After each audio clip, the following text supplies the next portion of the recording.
ঠিক ঠিক ঠিক। আচ্ছা, তো যেহেতু আজকে আমরা কোয়ান্টাম মেকানিক্স নিয়ে কথা বলবো, আর আমার কাছে আজকে ধরো এই 1 ঘন্টা বা 1 ঘন্টার একটু বেশি বা কিছু, আর একটা দিন রয়েছে, 2টো দিন। তো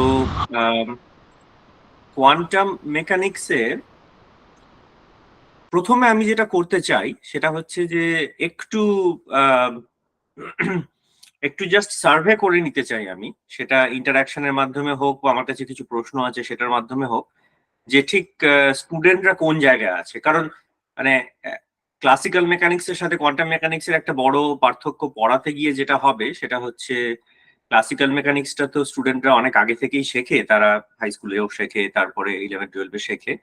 কোয়ান্টাম মেকানিক্স কতটা স্টুডেন্টরা শেখে সেটা সম্বন্ধে আমি খুব একটা ভালো জানি না। তাই প্রথমে যদি ছাত্রছাত্রীদের মধ্যে তোমরা যদি কেউ একটু বলতে চাও যে তোমরা কোয়ান্টাম মেকানিক্স কি শিখেছো বা কিছু শিখেছো কিনা, বা এটাই প্রথম তোমাদের কোয়ান্টাম মেকানিক্স এর কোর্স কিনা, তোমরা যদি একটু মানে কয়েক সেকেন্ড করে আমাকে যদি একটু বলো তাহলে আমার একটু সুবিধা হয়, ব্যাপারটা কোন জায়গা থেকে আমি শুরু করব সুবিধা হয়। তোমরা যে যে পারো আনমিউট করে একটু বলো তোমরা কোয়ান্টাম মেকানিক্স এ কি শিখেছো, বা কোনো এর আগে ক্লাস করেছো কিনা, বা অনলাইন থেকে বা কোনো পড়ে শিখেছো কিনা, একটু বলো তোমরা।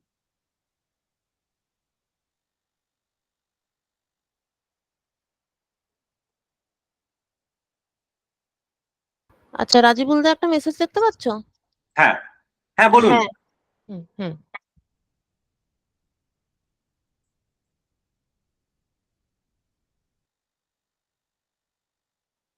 আমি কিছু শুনতে পাচ্ছি না, কেউ একজন কিছু বলবেন বললেন, আপনি বলুন। হ্যাঁ হ্যাঁ, শিবশঙ্কর বল। হ্যাঁ স্যার, আপনি কোয়ান্টাম মেকানিক্স বলতে স্কুল লেভেলে যেটা থাকে, আলোক তড়িৎ ক্রিয়া থাকে, নিবৃত্তি বিভব থাকে, আর আইনস্টাইনের আলোক তড়িৎ সমীকরণের ব্যাখ্যা থাকে। হুম। আচ্ছা, এইগুলো থাকে। হ্যাঁ তার মানে মূলত এই ফটো ইলেকট্রিক এফেক্ট আর ফোটন ফোটন সম্বন্ধে একটা একটা হয়তো বেসিক ধারণা তৈরি হয়। হ্যাঁ, ধ্রুবক, এই কার্ড এগুলোই থাকে। বুঝেছি বুঝেছি বুঝেছি।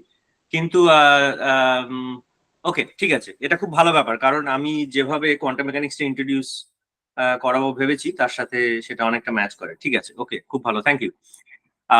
তাহলে আমরা প্রথমে কোয়ান্টাম মেকানিক্স এর কোনো টপিকে যাওয়ার আগে প্রথমে আমি একটা জিনিস শেয়ার করি, সেটা হচ্ছে যে এই আজকের এই আলোচনায় একটু ইন্টারঅ্যাক্টিভ করার জন্য আমি কিছু প্রশ্ন করে এনেছি। এই প্রশ্নের অনেকগুলোই কিন্তু বাই দ্য ওয়ে দেবলীনাকে আমি আগে দিয়েছিলাম। দেবলীনা একটা একটা স্লাইড ডেকও তৈরি করেছিল। দেবলীনা এগুলো পরে হয়তো স্টুডেন্টদের সাথে শেয়ার করতে পারো, বাট আমি সেইগুলো থেকে কয়েকটা আমি এনেছি।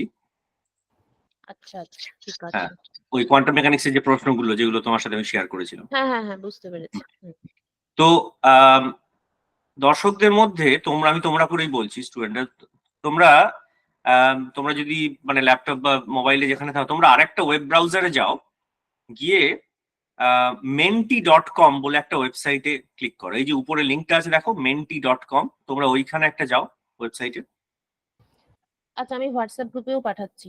হ্যাঁ হ্যাঁ, হুম। menti.com, menti.com। এটা একটা ইন্টারঅ্যাক্টিভ ওয়েতে, আমি ক্লাসে পড়ানোর সময় এগুলো প্রচুর ব্যবহার করি। এটা কিন্তু কোনো পরীক্ষা টরীক্ষা না, তুমি আমার বলে দাও সেটা, না হলে হ্যাঁ, এটা কোনো পরীক্ষা না। আমি তোমাদের মাস্টারমশাই নেই তো, কোনো অ্যাপয়েন্টমেন্ট নেই আমার কলেজে।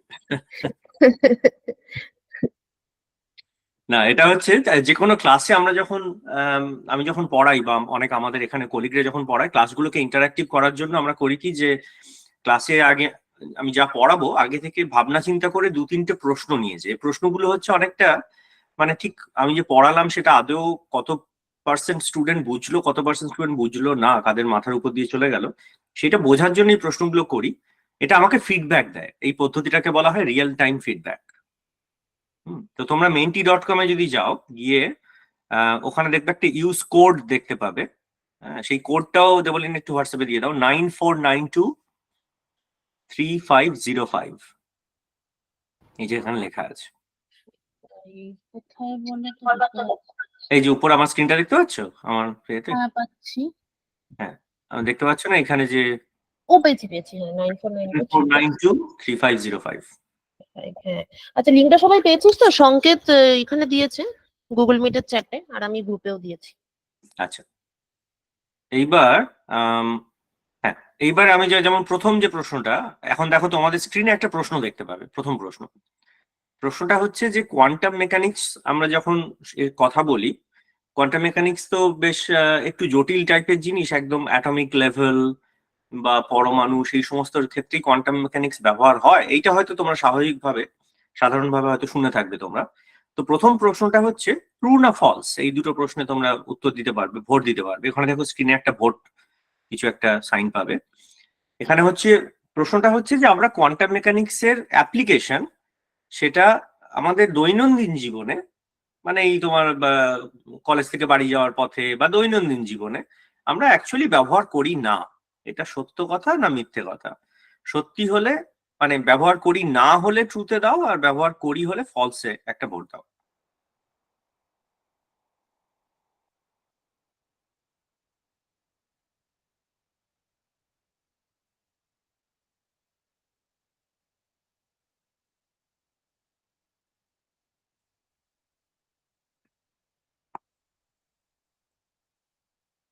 আচ্ছা, এখনো ভোট আসছে 12টা মতো। অনেক আবার লাইক টাইকও করছে, খুব ভালো ব্যাপার, থ্যাংক ইউ।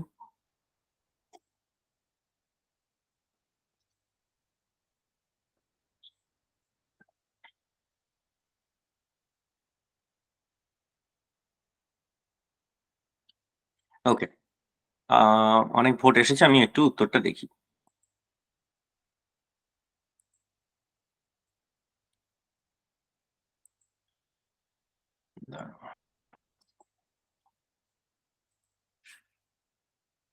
রেসপন্সটা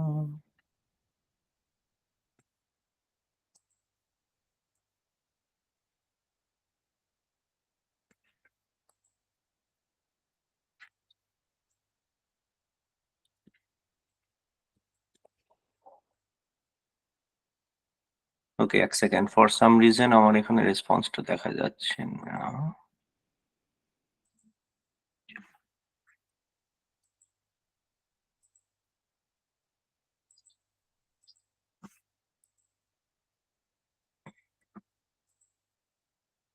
ওকে, আমি এটা একটু ট্রাবল শুট করি, জাস্ট আ সেকেন্ড। 20 জন ভোট দিয়েছে তাই না? হ্যাঁ হ্যাঁ হ্যাঁ, 20 জন ভোট দিয়েছে, সেটাকে দেখতে পাচ্ছি। হ্যাঁ, বাকিরাও ইতিমধ্যে চিন্তা ভাবনা করে ভোট টোট দেখ। ওকে, আমি যে উত্তরটা দেখতে পাচ্ছি, উত্তরটা বলছি, মানে রেসপন্সটা দেখতে পাচ্ছি, 70% ভোট দিয়েছে যে ফলস। ফলস মানে হচ্ছে যে আমরা দৈনন্দিন জীবনে কোয়ান্টাম মেকানিক্স এর অ্যাপ্লিকেশন করি, এটা হচ্ছে 70% ভোট। আর 30% ভোট দিয়েছে যে আমরা দৈনন্দিন জীবনে কোয়ান্টাম মেকানিক্স এর কোনো অ্যাপ্লিকেশন আমরা করি না, দেখি না। এটা হচ্ছে ভোটের ফলাফল মোটামুটি ভাবে। ওকে, তো এইবার এইখান থেকে শুরু করা যাক। তাহলে তোমরা যদি কেউ একটু যদি বলো যে ধর, যেহেতু 70% মানে ক্লাসের মেজরিটি যেহেতু বলেছে যে আমরা দৈনন্দিন জীবনে কোয়ান্টাম মেকানিক্স এর ব্যবহার করি, তাহলে আমাকে কেউ একজন বলো যে আমরা দৈনন্দিন জীবনে কি ব্যবহার করি কোয়ান্টাম মেকানিক্স এর। একটা দুটো উদাহরণ দাও, একটা উদাহরণ দাও।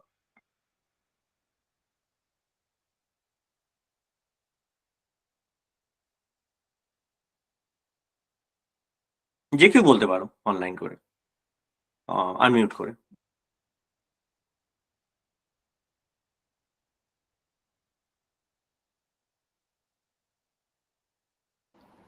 তোরা স্যার বল।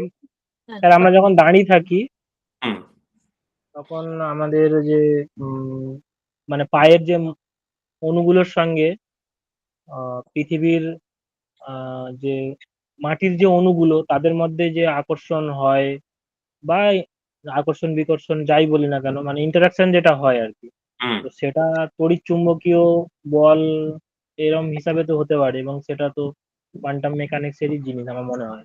মানে স্যারও হুম। আগের দিনে বলছিল।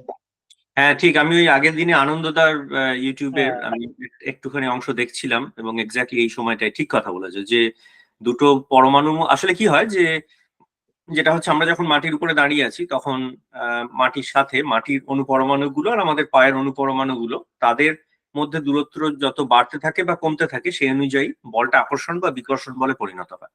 এইখান থেকেই হচ্ছে নর্মাল ফোর্সের উৎপত্তিটা এইখান থেকেই হয়, যেটা হয়তো আগের দিন আনন্দদা হয়তো তোমাদেরকে বলেছেন। এক্স্যাক্টলি। তো সেইটা সেই পারমাণবিক, সেটা একদম ঠিকই বলেছো পারমাণবিক ক্ষেত্রে। তবে কি হয় যে ওই যে ফোর্সটা, ওটা কোয়ান্টাম মেকানিক্যাল অরিজিন, এটা তুমি একদম ঠিক কথা। তবে ওটা মানে ঠিক মানে এটা ঠিকই উদাহরণ, এটা ভুল উদাহরণ নয়।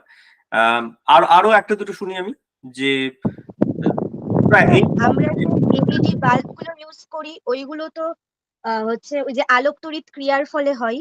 তারপরে যে সোলার ব্যাটারি ট্যাটারি গুলো ওগুলো আলোক তড়িৎ ক্রিয়ার ফলে হয়, মানে এটা তো কোয়ান্টামের মধ্যেই আসে। একদম, থ্যাংক ইউ এক্স্যাক্টলি। এলইডি একদম পারফেক্ট। ইনফ্যাক্ট এলইডির উদাহরণটা খুব মজার উদাহরণ।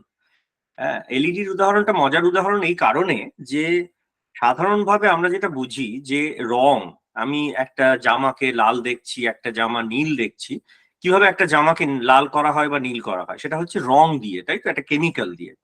সেই কেমিক্যাল থেকে কি করে রংটা বেরোয়, সেখানেও একটা সুন্দর আলোর সাথে পরমাণুর একটা খেলা, সেখানেও কোয়ান্টাম মেকানিক্সের একটা খেলা আছে। কিন্তু এলইডিটা আরো মজার ব্যাপার এই কারণে যে একটা লাল এলইডি আর একটা নীল এলইডি আর একটা হচ্ছে সবুজ এলইডি, এটার মধ্যে কিন্তু কেমিক্যালি কোনো পার্থক্য নেই। এই তিনটে এলইডি আসলে একইভাবে তৈরি। এই নয় যে লাল এলইডিতে লাল রং আছে, নীল এলইডিতে নীল রং আছে, এরকম কিছু নয়। যেটা হয় এলইডির মধ্যে, ওটা একটা সেমিকন্ডাক্টর স্ট্রাকচার, সেটা হচ্ছে ওই স্ট্রাকচারটা যখন তৈরি করা হয়, মানে সেমিকন্ডাক্টর যখন তৈরি করা হয়, তখন সেই সেমিকন্ডাক্টরটা ঠিক কতটা বড়, এই ডিটেলে হয়তো আমরা একটু পরে যেতে পারি আলোচনায়, যখন মূল আলোচনায় ঢুকবো। তো এবং সেটা পুরোপুরি কোয়ান্টাম মেকানিক্সের এনার্জি, ডিসক্রিট এনার্জি, একটা এনার্জি থেকে আরেকটা এনার্জিতে জাম্প, সেইভাবেই কিন্তু ব্যবহার করা হয়। এটা একদম ঠিক উদাহরণ দিয়েছো, ধন্যবাদ। আরো আরেকটা উদাহরণ। Sir transistor. ও পারফেক্ট, এক্স্যাক্টলি। ট্রানজিস্টর। আমরা যে এই যে কম্পিউটার দেখছি, এই কম্পিউটার, এই কম্পিউটার ইটসেলফ, এটার মধ্যে প্রচন্ড পরিমাণে কোয়ান্টাম মেকানিক্যাল জিনিসপত্র লুকিয়ে আছে, ঠিকই। আর কিছু? তো ট্রানজিস্টর হলো, এলইডি হলো। আচ্ছা ধরো হাসপাতালে তোমাদের এমআরআই স্ক্যান। হ্যাঁ বলো। না স্যার কিছু না। হ্যাঁ, হাসপাতালে এমআরআই স্ক্যান বলে একটা জিনিস হয়, তোমরা জানো কি? সেখানে ওই এমআরআই, সেখানে একটা বড় ম্যাগনেটিক ফিল্ডের মধ্যে একটা মানুষকে ঢুকিয়ে দেওয়া হয়, ঢুকিয়ে তার ব্রেনের খুব সুন্দর ছবি নিতে পারে, বা অন্যান্য জায়গায়। এক্স্যাক্টলি। তো এমআরআই স্ক্যান, সেই এমআরআই স্ক্যানও কিন্তু একটা বড় অংশ, সেটাও কিন্তু একটা প্রচন্ড ইন্টারেস্টিং কোয়ান্টাম মেকানিক্যাল একটা ঘটনা, এমআরআই স্ক্যান। ঠিক আছে, ম্যাগনেটিক রেজোন্যান্স ইমেজিং, সেটা একটা। আচ্ছা, আরেকটা জিনিস যেমন যে তোমার জিপিএস, এটা খুব একটা ইন্টারেস্টিং ব্যাপার যে জিপিএস ব্যবহার করেনি এমন বোধহয় কেউ নেই। আমরা গুগল ম্যাপস খুলে দিয়ে এখান থেকে আরেক জায়গায় যাব, একটা চট করে ইনস্ট্রাকশন দিয়ে দেয়। কেউ বলতে পারো জিপিএস এর সাথে কোয়ান্টাম মেকানিক্সের কি সম্পর্ক?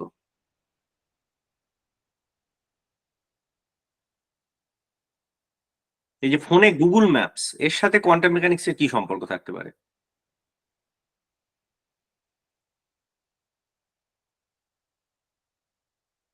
কোনো আইডিয়া?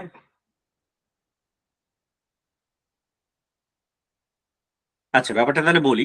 ফোনে আমরা যখন একটা জিপিএস অন করি, আমরা বলি যে এখান থেকে কোনো একটা জায়গায় একটা ভালো রেস্টুরেন্টে খেতে যাব, তখন কি হয়, ফোন আসলে কি করে যে ফোন, যে অ্যাপটা রয়েছে সেই, আর ফোনের মধ্যে অনেকগুলো রেডিও কমিউনিকেশন জিনিস, মানে ফোন মানেই তো কমিউনিকেশনের জিনিস, তো ওরা করে কি অনেকগুলো স্যাটেলাইটের সাথে যোগাযোগ স্থাপন করে, যে কারণে আমাদের এই জিপিএস বাটনটা অন করতে হয় না, একটা লোকেশন বাটনটা অন করতে হয় জিপিএস ব্যবহার করার জন্য। তো সেইটা ওই ফোন কমিউনিকেশন ওই স্যাটেলাইটের সাথে কমিউনিকেট করে, অনেকগুলো স্যাটেলাইটের সাথে। আর এই স্যাটেলাইট গুলোর সাথে কমিউনিকেট করে মানে কি, স্যাটেলাইট গুলোর মধ্যে আসলে একটা খুব ইন্টারেস্টিং জিনিস আছে। স্যাটেলাইট গুলোর মধ্যে একটা খুব আহ, খুব সূক্ষ্ম একটা ঘড়ি আছে, যেটাকে বলা হয় ক্লক, অ্যাটমিক ক্লক। এই অ্যাটমিক ক্লক করে কি, মানে ঘড়ি, ঘড়ি মানে কি একটা জিনিস যেটা টিক টিক টিক টিক করছে, তাই তো, একটা ঘড়ির কাঁটা টিক টিক টিক টিক করে এগোচ্ছে, এটাই হচ্ছে ঘড়ি। তো অ্যাটমিক ক্লকে যেটা হয় যে এই টিক টিক করার মানে যে সময়টা, সেটা হচ্ছে প্রচন্ড প্রচন্ড নিখুঁত। এবং তার ফলে কি হয় যে আমার ফোন ওই স্যাটেলাইট পালস পাঠাচ্ছে, আর আমার ফোন সেই পালসগুলো ধরছে। সেই সময়টা এতটাই নিখুঁত যে সময়ের সাথে গতিবেগ গুণ করলে দূরত্ব পাওয়া যায়। যেহেতু সময়টা প্রচন্ড নিখুঁত, আলোর গতিবেগ হচ্ছে কনস্ট্যান্ট, তাই আলোর গতিবেগের সাথে গুণ করে আমার ফোন জেনে যায় যে আমি ঠিক ম্যাপের ওই পয়েন্ট থেকে এতটা দূরে আছি। অর্থাৎ আমি যে জিপিএস অ্যাকিউরেটলি যে মেপে দিতে পারছে তার পিছনে একটা অ্যাটমিক ক্লক জড়িয়ে রয়েছে, আর সেই অ্যাটমিক ক্লকটাও একটা প্রচন্ড কোয়ান্টাম মেকানিক্যাল জিনিস। তো এই অংশটা বলার উদ্দেশ্য হচ্ছে যে কোয়ান্টাম মেকানিক্স এমনটা ভাবার কোনো কারণ নেই যে কোয়ান্টাম মেকানিক্স একটা মানে খুব একটা অদ্ভুত একটা জিনিস যেটা আমাদের দৈনন্দিন জীবনে আমরা ব্যবহার করি না। আসলে কোয়ান্টাম মেকানিক্স এমনই একটা জিনিস যেটা আমরা দৈনন্দিন জীবনে সারাক্ষণ ব্যবহার করি। আমরা যখন ফোনে জিপিএস অন করি সেখানে আমাদের অ্যাটমিক ক্লক ব্যবহার হয়। আমরা যখন ফোনের স্ক্রিনে বা অন্য কোথাও বাড়িতে এলইডি আলো জ্বালাই সেটাও একটা কোয়ান্টাম মেকানিক্সের ব্যবহার হয়।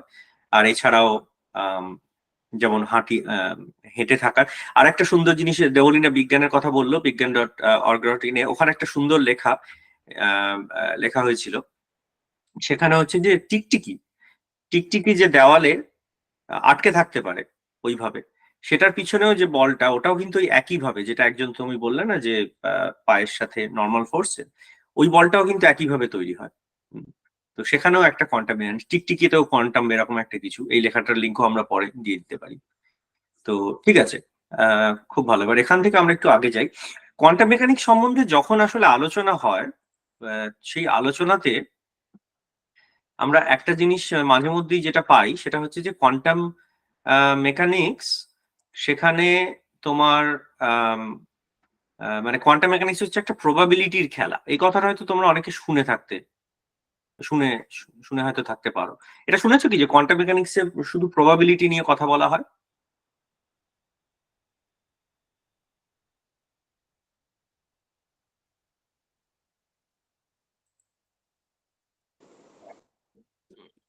নাকি এটা নতুন? ওকে, হ্যাঁ স্যার শুনেছি। হ্যাঁ একদম। মানে কোয়ান্টাম মেকানিক্স সম্বন্ধে যে ধারণাটা যেটা হয় যে কোয়ান্টাম মেকানিক্স আমাদের শুধু প্রবাবিলিটি নিয়ে খেলা করা হয়। তো তো সেখান থেকে আমি আরেকটা প্রশ্ন দিচ্ছি, সেটা হচ্ছে যে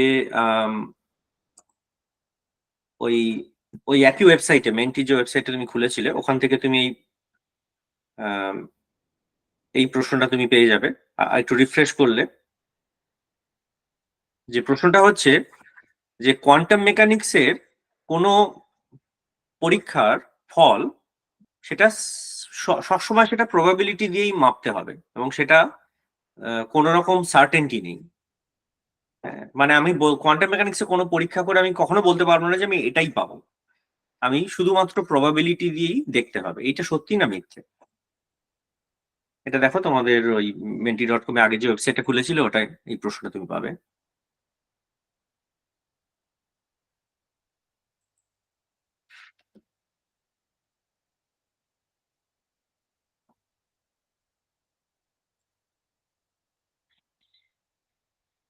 মানে ট্রু মানে হচ্ছে আমাদের সবসময় প্রবাবিলিটি নিয়ে মাথা ঘামাতে হবে, আর ফলস মানে হচ্ছে আমাদের আমরা কোয়ান্টাম মেকানিক্স এর কোনো প্রশ্নের উত্তর উইথ সার্টেনটিও দিতে পারি।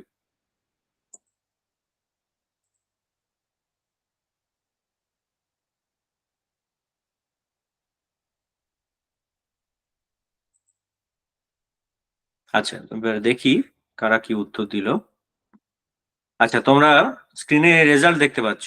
মোটামুটি 12 জন তোমরা উত্তর দিয়েছো ট্রু তে। ট্রু মানে হচ্ছে যে results of a quantum experiment can never be predicted with certainty. আর 4 জন উত্তর দিয়েছো যে ওটা সার্টেনটিতে আমরা দিতেও পারি, পেতেও পারি কোনো কিছু। ওকে, এটা একটা ইন্টারেস্টিং আলোচনা। তোমরা এই বিষয়টা নিয়ে কেউ একটু কিছু বলো আমাকে, যে কেন যেহেতু বেশি।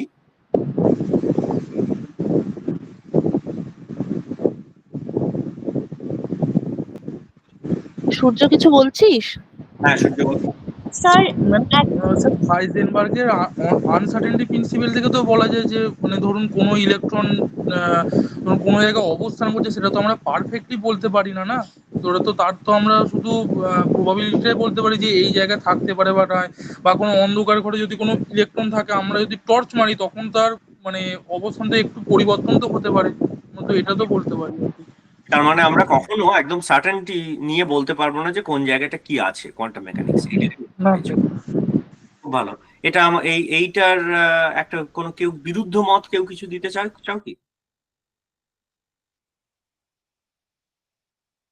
স্যার হাইজেনবার্গস আনসার্টেনিটি প্রিন্সিপাল থেকে তো ওটা আসেই, তার সাথে লাইক ডি ব্রগলির ইকুয়েশন দিয়েও একটা ইলেকট্রনের পার্টিকেল নেচারও রয়েছে আর তার সাথে ওয়েভ নেচারও রয়েছে। তো আমরা যদি পুরো সার্টেনলি পার্টিকেল নেচারটাকে বলি তাহলে ওয়েভ নেচারটা ইনফিনিটিতে টেন্ড করে যায়, যদি পুরো সার্টেনলি ওয়েভ নেচারটাকে বলি তাহলে পার্টিকেল নেচারটা ইনফিনিটিতে টেন্ড করে যায়। সেজন্য আমরা দুটোই বলতে পারবো না। And in a orbit electrons path cannot be predicted accurately according to Rutherford and Wood। সেটাই কি মানে বিকজ ওর ওয়েভ নেচার রয়েছে সেজন্য আমরা স্ফেরিক্যাল জোন অফ প্রবাবিলিটি জোনে আমরা বলি কি এই জোনের মধ্যে ইলেকট্রনস রয়েছে। and it goes for all quantum particles like protons or neutrons। তার মানে হচ্ছে বক্তব্য হচ্ছে আমরা কখনো কোয়ান্টাম মেকানিক্স এর কোনো কিছুকে সার্টেনটি নিয়ে বলতে পারবো না, এটা হচ্ছে তোমাদের বক্তব্য। ওকে, এর বিরুদ্ধে কোনো মতামত কেউ দেবে না যে আমরা বলতে পারি উইথ সার্টেনটি নাকি? কারণ 4 জন তোমরা এই মত দিয়েছো যে সার্টেনটি নিয়ে বলা যায়, মানে হ্যাঁ 4 জন তোমরা এই ফলসে মত দিয়েছো। তোমাদের কোন রকম মতামত? আচ্ছা, তো এইটা একটা ইন্টারেস্টিং প্রশ্ন। আমি এখন যেটা করছি এই আলোচনার প্রথম পর্বে আমি কিছু প্রশ্নগুলো কালেক্ট করছি। আমার উদ্দেশ্য হবে আজকের এটা থেকে ক্লাসটাতে আর পরের দিনের ক্লাসটাতে, আজকের ক্লাসটা মূলত একটু সার্ভে আর কিছু ইন্ট্রোডাকশন করে যে কোয়ান্টাম মেকানিক্স সম্বন্ধে স্টুডেন্টদের প্রচুর একদম প্রচন্ড গোড়ায় কিছু ভুল ধারণা থাকে, কারণ কোয়ান্টাম মেকানিক্সটা একটু অনেক আনসার্টেনটির ব্যাপার আছে, তো তাই এখানে একটু ভুল ধারণা তৈরি হয়ে যায় অনেক কিছু, এটা একদম অনেক দিন অব্দি এই ধারণাগুলো থেকে যায়। এইগুলোর কয়েকটা নিয়ে আলোচনা করে এবং এগুলো কিছুটা যদি ভাঙা যায়। তার প্রথম উদাহরণ কিন্তু এই প্রশ্নটাই। কোয়ান্টাম মেকানিক্সে এমনটা নয় যে কোয়ান্টাম মেকানিক্সে সার্টেনটি নিয়ে কিছু বলা যায় না। ইনফ্যাক্ট কোয়ান্টাম মেকানিক্সের একটা বড় অংশ যেটা হচ্ছে একটা স্টেট, একটা পার্টিকেল, একটা স্টেট এই সময় কি আছে পরে কি হবে, এটার মধ্যে কিন্তু কোনো আনসার্টেনটি নেই। কোয়ান্টাম মেকানিক্স একটা প্রচন্ড সার্টেন এবং ডেফিনিট একটা থিওরি কোয়ান্টাম মেকানিক্স। সুতরাং এই যে মানে আমরা যে কথাগুলো শুনি যে আনসার্টেনটি মানে কিছু সার্টেনলি বলা যাচ্ছে না, এটা কিন্তু অ্যাকচুয়ালি সত্যি নয়। তো সেটা সম্বন্ধে আমরা কিছু উদাহরণ দেবো, উদাহরণ দিয়ে দেখাবো যে কখন কোয়ান্টাম মেকানিক্সে পুরোপুরি আমি অ্যাকচুয়ালি প্রেডিক্ট করতে পারি। কোয়ান্টাম মেকানিক্সে আমি প্রেডিক্ট করতে পারি যে ওই সময় পার্টিকেলটা ওখানে থাকবে এবং সেটা উইথ 100% প্রবাবিলিটি আমি সঠিক হব। এটা কোয়ান্টাম মেকানিক্সে করা যায়, ঠিক আছে? তো কোয়ান্টাম মেকানিক্স মানে প্রথম মানে মিসকনসেপশন একটা, কোয়ান্টাম মেকানিক্স মানেই সারাক্ষণ একটা আনসার্টেন জগতের মধ্যে বসে আছি, এমনটা কোনো কারণ নেই, ঠিক আছে স্যার বাট লাইক আমরা সার্টেনলি বলতে পারি মোমেন্টাম প্রেডিক্ট করতে পারি আর ভেলোসিটি মানে মোমেন্টাম প্রেডিক্ট করতে পারি আর পজিশন প্রেডিক্ট করি, বাট দুটো সাইমালটেনিয়াসলি তো প্রেডিক্ট করতে পারবো না। না, এটা একদম ঠিক কথা, এটা একদম ঠিক কথা বলেছো। So there is some part of certainty and some part of uncertainty. Like both of them cannot be asserted with certainty. এটা একদম ঠিক কথা। তো তো মানে আমার প্রশ্নটা ছিল যে কোনো কিছু সার্টেনটি দিয়ে বলা যায় কিনা, মানে আমি এখন যদি একটা পার্টিকেল সম্বন্ধে কিছু জানি, আমি পরবর্তী সময় পার্টিকেলটা সম্বন্ধে কিছু জানতে পারি কিনা, সেই প্রশ্নটার উত্তর হচ্ছে হ্যাঁ, আমি সার্টেনটি দিয়ে অনেক কিছু প্রেডিক্ট করতে পারি। কিন্তু তুমি যেটা বলছো সেটা একটা খুব ইন্টারেস্টিং কনসেপ্ট, যে আমরা কিছু কিছু অবজারভেবল মানে কিছু জিনিস, অবজারভেবল মানে জিনিস যেগুলো আমরা মাপতে পারি এক্সপেরিমেন্টালি, সেই দুটো জিনিস আমরা একসাথে বলতে পারি না, ঠিক আছে? কিন্তু আবার আমি একসাথে ওই মোমেন্টাম এবং পজিশনটা হচ্ছে দুটো স্পেসিফিক এক্সাম্পল, কিন্তু আমি অনেক কিছু জিনিস যেমন একটা পার্টিকেলের পজিশন কোথায়, সেই পার্টিকেলের শুধু পজিশন নয়, সেই পার্টিকেলের আরো কিছু কোয়ান্টিটি, সেই পার্টিকেলের ধরা যাক সে হয়তো ঘুরছে, তার একটা স্পিন বলে একটা ব্যাপার আছে, সেইটা কি, এইরকম আমি অনেকগুলো কোয়ান্টিটি আমি কিন্তু সবগুলো একসাথেও প্রেডিক্ট করতে পারি। তার মানে হচ্ছে আনসার্টেনটি প্রিন্সিপালটা এই নয় যে কোনো দুটো জিনিসের মধ্যে আনসার্টেনটি হয়। আনসার্টেনটি প্রিন্সিপাল হচ্ছে কিছু অবজারভেবল, তাদের মধ্যে আনসার্টেনটি তৈরি হয়, তাদেরকে একসাথে প্রেডিক্ট করা যায় না, কিন্তু অনেক অবজারভেবলকে একসাথে প্রেডিক্ট করা যায়। আর আমি যদি কোনো একটা অবজারভেবল চুজ করি তাহলেও কোয়ান্টাম মেকানিক্যালি সেটা কোনো কোনো সময় সেটা একদম অ্যাকিউরেটলি প্রেডিক্ট করা যায়। ঠিক আছে, তো এটা আমরা একটু ম্যাথামেটিক্যাল স্ট্রাকচারে যাব, হয় হয় আজকের ক্লাসেই বা মোস্ট লাইকলি পরের ক্লাসে একটু ম্যাথামেটিক্যাল স্ট্রাকচারে যাব। এটার সাথে একটু অঙ্ক জড়িয়ে আছে, লিনিয়ার অ্যালজেব্রা এই জাতীয় জিনিস, কনসেপ্ট অফ আইগেন ভ্যালুজ। তোমরা হয়তো মেট্রিক্সটা তোমরা হয়তো পড়েছো, দেবলিনা তুমি বলেছো 12 এ বোধহয় মেট্রিক্স থাকে, রাইট? তো হ্যাঁ হ্যাঁ, ম্যাট্রিক্স থাকে, আর ওদের কিছু শর্ট ভিডিও পাঠিয়েছিলাম একটু হ্যাঁ। দেখে নেওয়ার জন্য। তো সেখান থেকে আমরা একটা একটা ম্যাথামেটিক্যাল খুব সুন্দর একটা ফর্মালিজম, যেখান থেকে বলা যায় যে আমি কোন জিনিসটা মাপতে গেলে পুরোপুরি প্রেডিক্ট করতে পারবো আর কোন জিনিসটা পারবো না, সেটা ম্যাথামেটিক্যালি বোঝা যায়। ঠিক আছে, ওকে, খুব ভালো। আমি দেখি এর পরে কি প্রশ্ন আছে। ওকে, এর পরের প্রশ্নটা হচ্ছে যে যেহেতু কোয়ান্টাম মেকানিক্সে আমরা ওই কয়েন প্রবাবিলিটি নিয়ে কথা বলি, তাই যেখানে প্রবাবিলিটির কথা আসছে সেখানে আমাদের কোয়ান্টাম মেকানিক্স ব্যবহার করতে হবে। অর্থাৎ পরের প্রশ্নটা তোমরা যদি দেখতে পাও স্ক্রিনে, দাঁড়াও, দেখা যাচ্ছে কি না? এখনো দেখা যাচ্ছে না বোধহয়। না, দেখা যাচ্ছে, হ্যাঁ। পরের প্রশ্নটা হচ্ছে যে আমরা যদি একটা কয়েন টস করি, ধরা যাক একটা কয়েন নিলাম, কয়েনটা টস করছি খেলার আগে, এবং সেখানে তো আমরা আগে থেকে প্রেডিক্ট করতে পারছি না, আগে থেকে আমরা বলতে পারছি না যে কয়েনটা হেড হবে না টেল হবে। সুতরাং কয়েন টসের ক্ষেত্রে আমাদের কোয়ান্টাম মেকানিক্সটাকে কাজে লাগাতে হবে, যেহেতু এটা পুরোপুরি প্রবাবিলিস্টিক। এটা ঠিক না ভুল? স্যার যখন কয়েনটা টস করা হচ্ছে তখন তো মানে হেড আর টেল দুটো পজিশন সুপার পজিশনে থাকছে। হ্যাঁ, সেটাই আমার প্রশ্ন। তো তুমি একটু ভোটটা, আমরা একটু ভোটটা দেখে নিই ক্লাস কোন দিকে যায়, তারপর আমি আলোচনাটা করবো।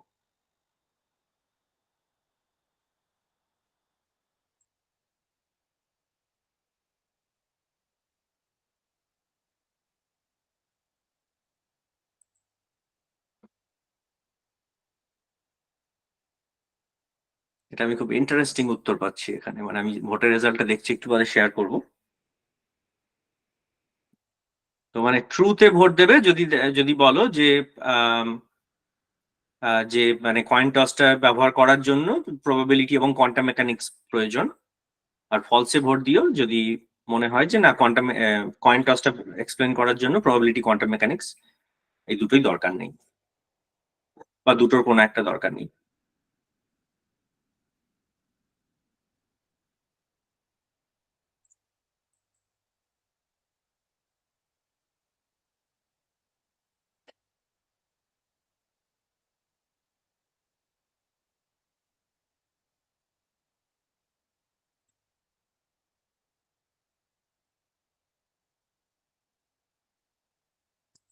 ওকে, আমরা উত্তরটা দেখি।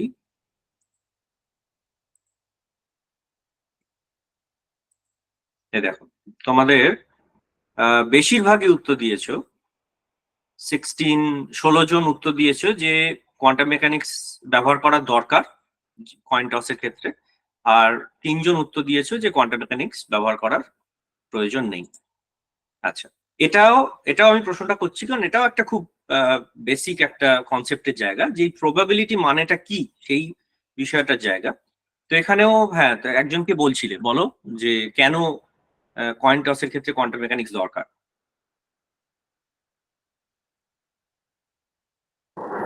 কারণ ওই যখন কয়েনটা টস করা হচ্ছে তখন ওর দুটো প্রবাবিলিটি, দুটো আউটকাম আসতে পারে, হয় হেড নয় টেল। তো আর যখন টস করা হচ্ছে তখন ওই শর্ডিঞ্জারের ক্যাট এক্সপেরিমেন্টের মতো ওই হেড টেল দুটো পজিশনই আফটার অল সুপারপোজ করে যাচ্ছে। যদিও কয়েনটা একটা বড় অবজেক্ট, এটার জন্য কোয়ান্টাম মেকানিক্স ইউজ করা যায় কিনা আমি অতটা শিওর নই, বাট এটা কোয়ান্টাম মেকানিক্স এর সুপারপজিশন ল দিয়ে এটা সলভ করা সম্ভব হলেও হতে পারে। ওকে, ওকে, আচ্ছা। তোমরা এর বিরুদ্ধে কিছু মত আছে কিনা বলো। ক্লাসে সবসময় আলোচনাটা মজা হয় যদি একটু বিরুদ্ধ মত পাওয়া যায়, যে ঠিক হোক ভুল হোক কিছু যায় আসে না, তো পরীক্ষা না। একটু বলো, কেউ বলো যে এখানে অ্যাকচুয়ালি কোয়ান্টাম মেকানিক্স লাগবে না, সেরকম কেউ কিছু কোনো আর্গুমেন্ট দিতে পারো।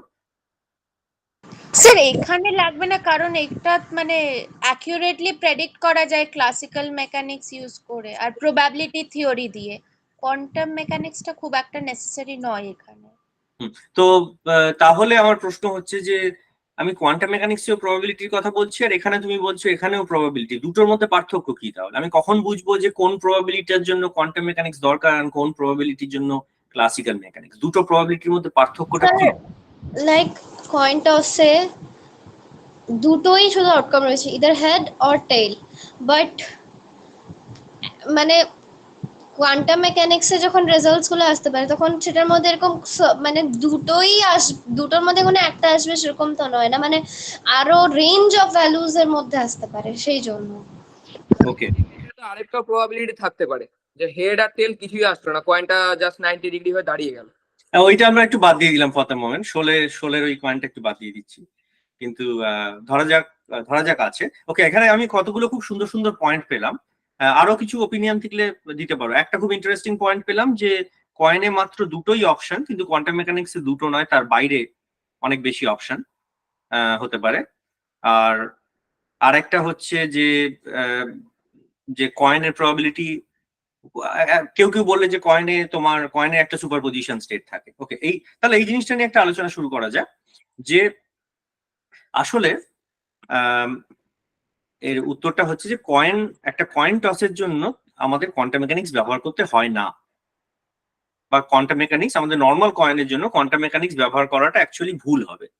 সেটার কারণটা কি? সেটা কারণটা দেখা যাক। সেটা কারণটা হচ্ছে যে আমরা যখন প্রবাবিলিটির কথা বলি, সেই প্রবাবিলিটিটা কোথা থেকে আসছে সেইটা বোঝা একটু জরুরি। তা আমরা কয়েনের ক্ষেত্রে যাই। আমার একটা কয়েন রয়েছে, কয়েনটা খেলার মাঠে ধরো হাতটা এরকম বন্ধ করে একজন ছুড়লো উপরের দিকে, ছুড়ে সেটা ঘুরে মাটিতে পড়লো। মাটিতে আমরা দেখতে পাচ্ছি সেটা হয় হেড পড়েছে বা টেল পড়েছে, তাই তো? এটা হচ্ছে কয়েন টস। তো এখানে যদি আমি প্রশ্ন করি যে কয়েন টসের ক্ষেত্রে আমি আগে থেকে জানি না হেডটা পড়বে না টেলটা পড়বে, আমি কেন জানি না? এই প্রশ্নটা একটু ভাবা যাক। তোমরা বলো তো যে মানে আমি কেন জানি না যে হেড পড়বে না টেল পড়বে? এখানে আমাদের আনসার্টেনিটিটা কোথা?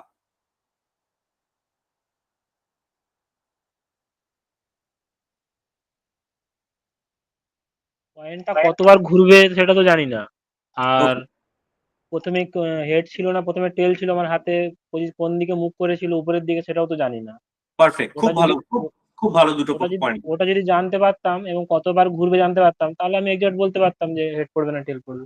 Excellent, excellent, thank you. তো একদম খুব সুন্দর বলেছো। এই দুটো পয়েন্টই আলোচনা করা যাক। আমি দ্বিতীয়টা আগে বলছি। সেটা হচ্ছে যে হেডটা উপরে ছিল না টেলটা উপরে ছিল প্রথমে আমি জানি না, তার কারণ আমি হাতটা চাপা দিয়ে রেখেছি বা কেউ ভালো করে দেখিনি। আচ্ছা, এখানে আমি জানি নাটা কেন? আমি যদি সেটা ভালো করে দেখি, এখানে জানি না তার কারণ এই নয় যে ফান্ডামেন্টালি প্রকৃতি আমাদের জানতে দেয়নি।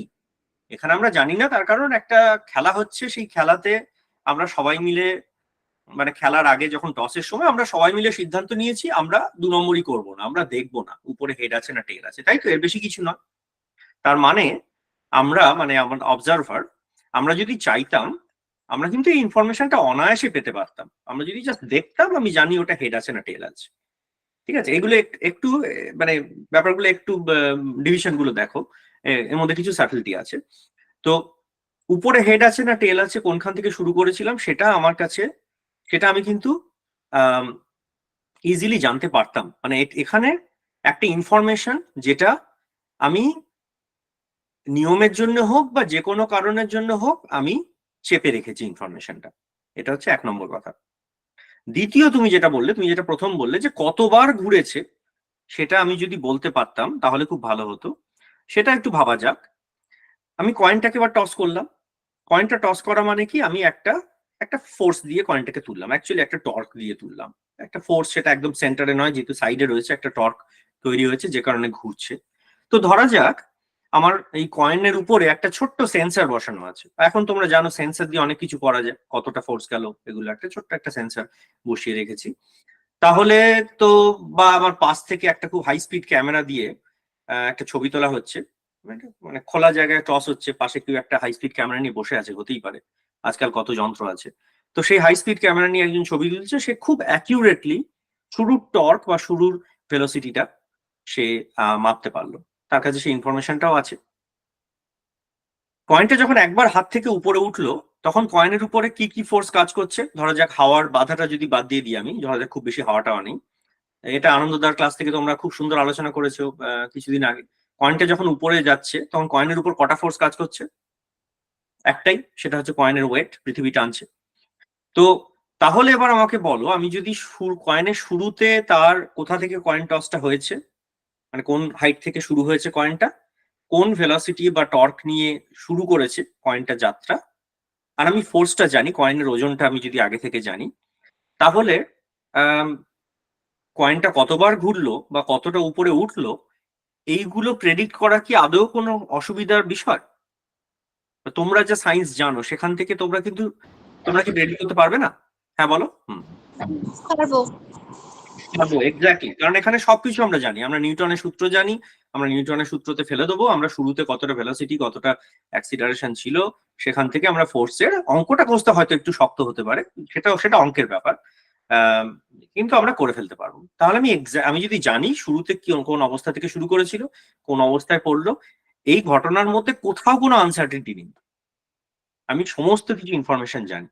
অর্থাৎ আমি যদি এটাকে যদি একটু অন্যভাবে বলি, তার মানে দাঁড়াচ্ছে যে কয়েন টস ব্যাপারটা, এখানে যে প্রবাবিলিটি আমরা ব্যবহার করছি সেই প্রবাবিলিটি ব্যবহারের কারণ হলো যে আমরা ইনফরমেশনকে, আমরা সম্পূর্ণ ইনফরমেশন আমরা মানে অ্যাজ অ্যান অবজারভার আমরা চাইলে আমরা পেতাম, কেউ আটকায়নি, কিন্তু সেই ইনফরমেশনটা আমরা নিইনি, মানে হয় সেটা আমাদের অতটা মানে সেটা হয়তো নিয়ম করে দেওয়া হয়নি, একটা খেলা হবে একটা, যাতে লোকে 2 নম্বরই না করে, সেই জন্য আমার কাছে ইনফরমেশনটা আসেনি।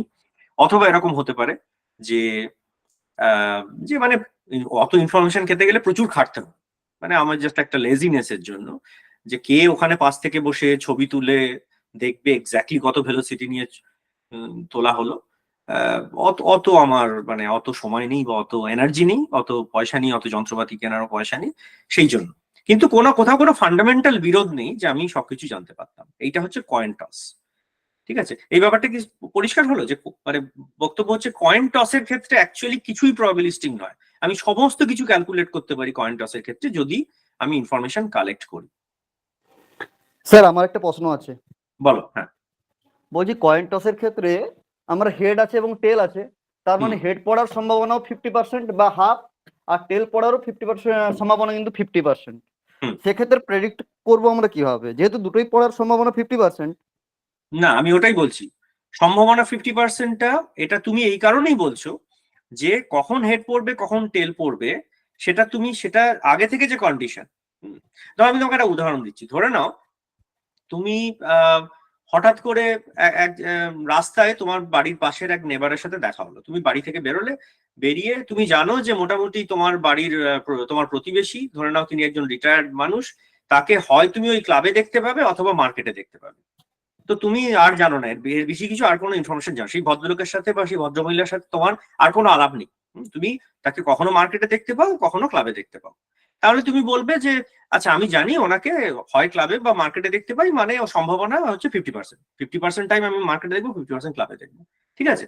কিন্তু আমি বলছি যে তুমি যদি আরেকটু বেশি খাটতে, মানে তোমার সাথে যদি ধরো তোমার ওই প্রতিবেশীর ফ্যামিলি যদি মানে পরিচয় থাকতো, তুমি সেখানে কিন্তু আর কোনো প্রবাবিলিটির গল্প নেই, তুমি খাটলে তুমি তাকে ফোন করে বা তার সাথে তুমি কথা বলতে পারো, বা তার বাড়ির কেউ তোমাকে যদি বলে দেয় যে এই দেখো ইনি ক্লাবে যাচ্ছেন, সেই ইনফরমেশনটা পাওয়া তোমার পক্ষে খুব একটা শক্ত কিছু না, তুমি যদি একটু খাটতে বা একটু পরিশ্রম করতে, তাহলে তুমি বলতে পারবে যে আমি জানি যে উনি এই সময় ক্লাবেই যাচ্ছেন, ঠিক আছে? তখন আর প্রবাবিলিটি না, মানে প্রবাবিলিটি এই জিনিসটা আমাদের তখনই ব্যবহার করতে হয় যখন আমাদের কাছে পুরো ইনফরমেশন থাকে না ক্লাসিক্যাল ফিজিক্সে।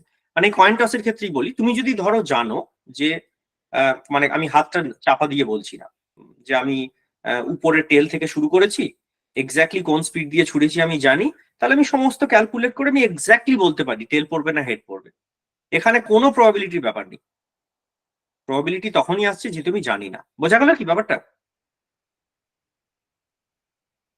হ্যাঁ স্যার। ওকে। আচ্ছা ভাই রাজিবুল দা, হ্যাঁ বলো। এই যে তুমি মেসেজ দেখতে পাচ্ছ কি? সংকেত তো একটা ইন্টারেস্টিং কথা লিখেছে। একটু পড়ে শুনিয়ে দাও ওকে, আমি একটু। আচ্ছা আচ্ছা, সংকেত লিখেছে যে আমার মনে হয় ইলেকট্রনের পজিশনও সার্টেন, কিন্তু হাই ভাইব্রেশনাল মোশন লাইটের গতির থেকেও বেশি, সেই জন্য কোনো ক্যামেরাতেই ওর পজিশন দেখা যায় না। না, এটা ঠিক নয়, এটা ঠিক না। সো এই জায়গাটাতে আমি ধীরে ধীরে যাচ্ছি।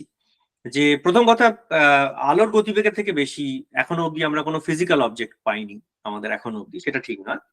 আমি আবার ধীরে ধীরে কোয়ান্টাম মেকানিক্সের দিকে ঢুকছি। তার আগে আমি ক্লাসিক্যাল মেকানিক্সটা ক্লিয়ার করে নিতে চাই যে ক্লাসিক্যাল মেকানিক্সের যে কোনো জায়গায় আমরা যখন প্রবাবিলিটির কথা বলি, সেটা হচ্ছে আমার ল্যাক অফ ইনফরমেশন থেকে। ঠিক আছে, আমি একটা খাতা আমরা যদি বার করি, এক সেকেন্ড,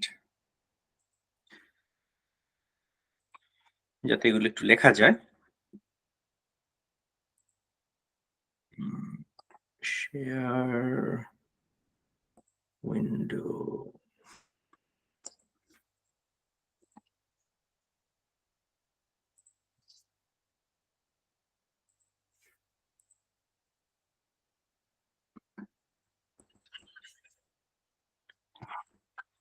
আচ্ছা তুমি আমার উইন্ডোটা দেখতে পাচ্ছ? হ্যাঁ হ্যাঁ পাচ্ছি। হ্যাঁ, সেখানে একটু লেখা যাক। দাঁড়াও, আমার ল্যাপটপের স্ক্রিনটা ঘুরে যায় আমার লেখার জন্য, তাতে যেটা হবে আমার ক্যামেরাটা গগনমুখী হয়ে যাবে। ঠিক আছে, তাহলে আমরা ওই বিষয়গুলো একটু জাস্ট একটু করে ছোট ছোট করে লিখে রাখি আমরা।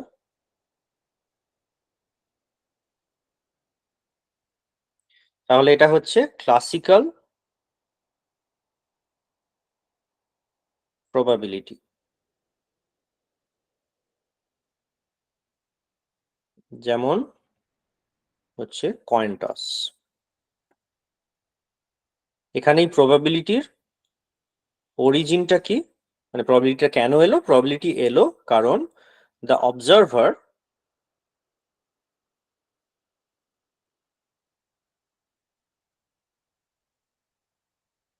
doesn't have full information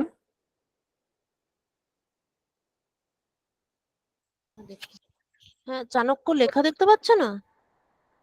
আমার এখানে তো আসছে। which they could have obtained।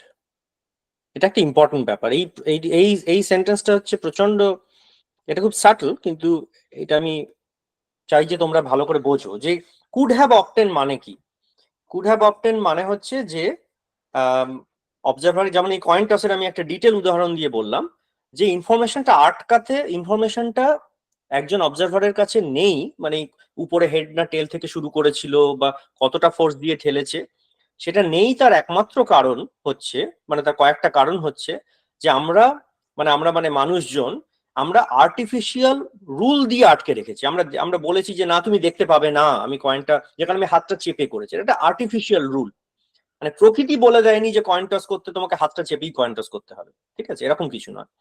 বা আশেপাশে কেউ একটা খুব ইম্পর্টেন্ট ক্যামেরা দিয়ে সবকিছু ক্যালকুলেট করছে, মনিটর করছে, সেরকম যদি হয় এবং কোনো একটা টিমের ক্যাপ্টেন যদি জানতে পারে যে অন্য টিমের ক্যাপ্টেন এরকম করছে, তাহলে সে কমপ্লেন করবে যে না না এটা হচ্ছে 2 নম্বরই হয়েছে। আমরা এমন একটা ভাবে টস করি যাতে কেউ ইনফরমেশন জানে না, মানে আমার কাছে 50% চান্স থাকে আমি জানি না, ঠিক আছে, এইভাবে হয়। একইভাবে যদি দেখো তো আমরা যখন একটা তাসের খেলা যখন খেলি, তো তাসের খেলাটা মজা হয় এই কারণে যে কেউ দেখতে পাচ্ছে না যে আমি একটা মানে কার্ড থেকে আমি যখন র্যান্ডমলি তুলছি একটা ডেক থেকে, সেই কার্ডটা কি উঠছে, আমার এই 52টা কার্ডের মধ্যে কোন একটা উঠবে তার প্রবাবিলিটি 1/52। কিন্তু কেউ তো দেখতেই পারে না, কেউ যদি 2 নম্বরই করে, কেউ পিছন থেকে এমন একটা সব অ্যাঙ্গেল থেকে ক্যামেরা দিয়ে শুধু দেখাই যায়, কেউ তো আটকাচ্ছে না। আমি যখন লুডো ছক্কা যখন ছুটছি, তখনও কারো কাছে যদি হাই স্পিড ক্যামেরা থাকে, একটা যদি একটা ক্যামেরা যদি একটা থাকে, তাহলে তো মানে লুডোটা পড়ার আগেই সে বলে দিতে পারবে যে এক্স্যাক্টলি কিভাবে পড়লো, কতটা পড়লো, এবং আগে থেকে সে কন্ট্রোলও করতে পারবে। তো তাহলে ক্লাসিক্যাল প্রবাবিলিটি আমরা তখনই বলি যখন অবজারভারের কাছে ফুল ইনফরমেশন নেই, কিন্তু সে চাইলে পারতো ফুল ইনফরমেশন পেতে, মানে ইট ইজ নট ফান্ডামেন্টাল, ঠিক আছে। দ্য ল্যাক অফ ইনফরমেশন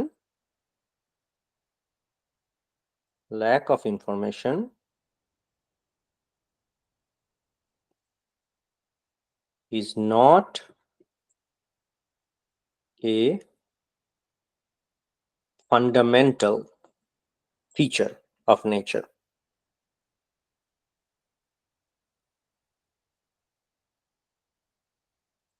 ঠিক আছে, এটা একটা ফান্ডামেন্টাল ফিচার নয় নেচারে। ফান্ডামেন্টাল ফিচার মানে কি, আমি সেটাই এবার বলার চেষ্টা করছি। ঠিক আছে, এবার আমরা ধীরে ধীরে কোয়ান্টামের প্রবাবিলিটি কথায় যাচ্ছি। তো সেখানে আমরা একটা সহজ উদাহরণ থেকে শুরু করি আলোচনাটা। ধরো তোমরা আচ্ছা, তোমরা অপটিক্সে ডাবল স্লিট এক্সপেরিমেন্ট কি পড়েছো? ইয়াং এর ইন্টারফিয়ারেন্স এক্সপেরিমেন্ট? Yes. হ্যাঁ, খুব ভালো। তো একবার এই ডাবল স্লিট এক্সপেরিমেন্টের কনটেক্সটেই বলা যাক ব্যাপারটা কি।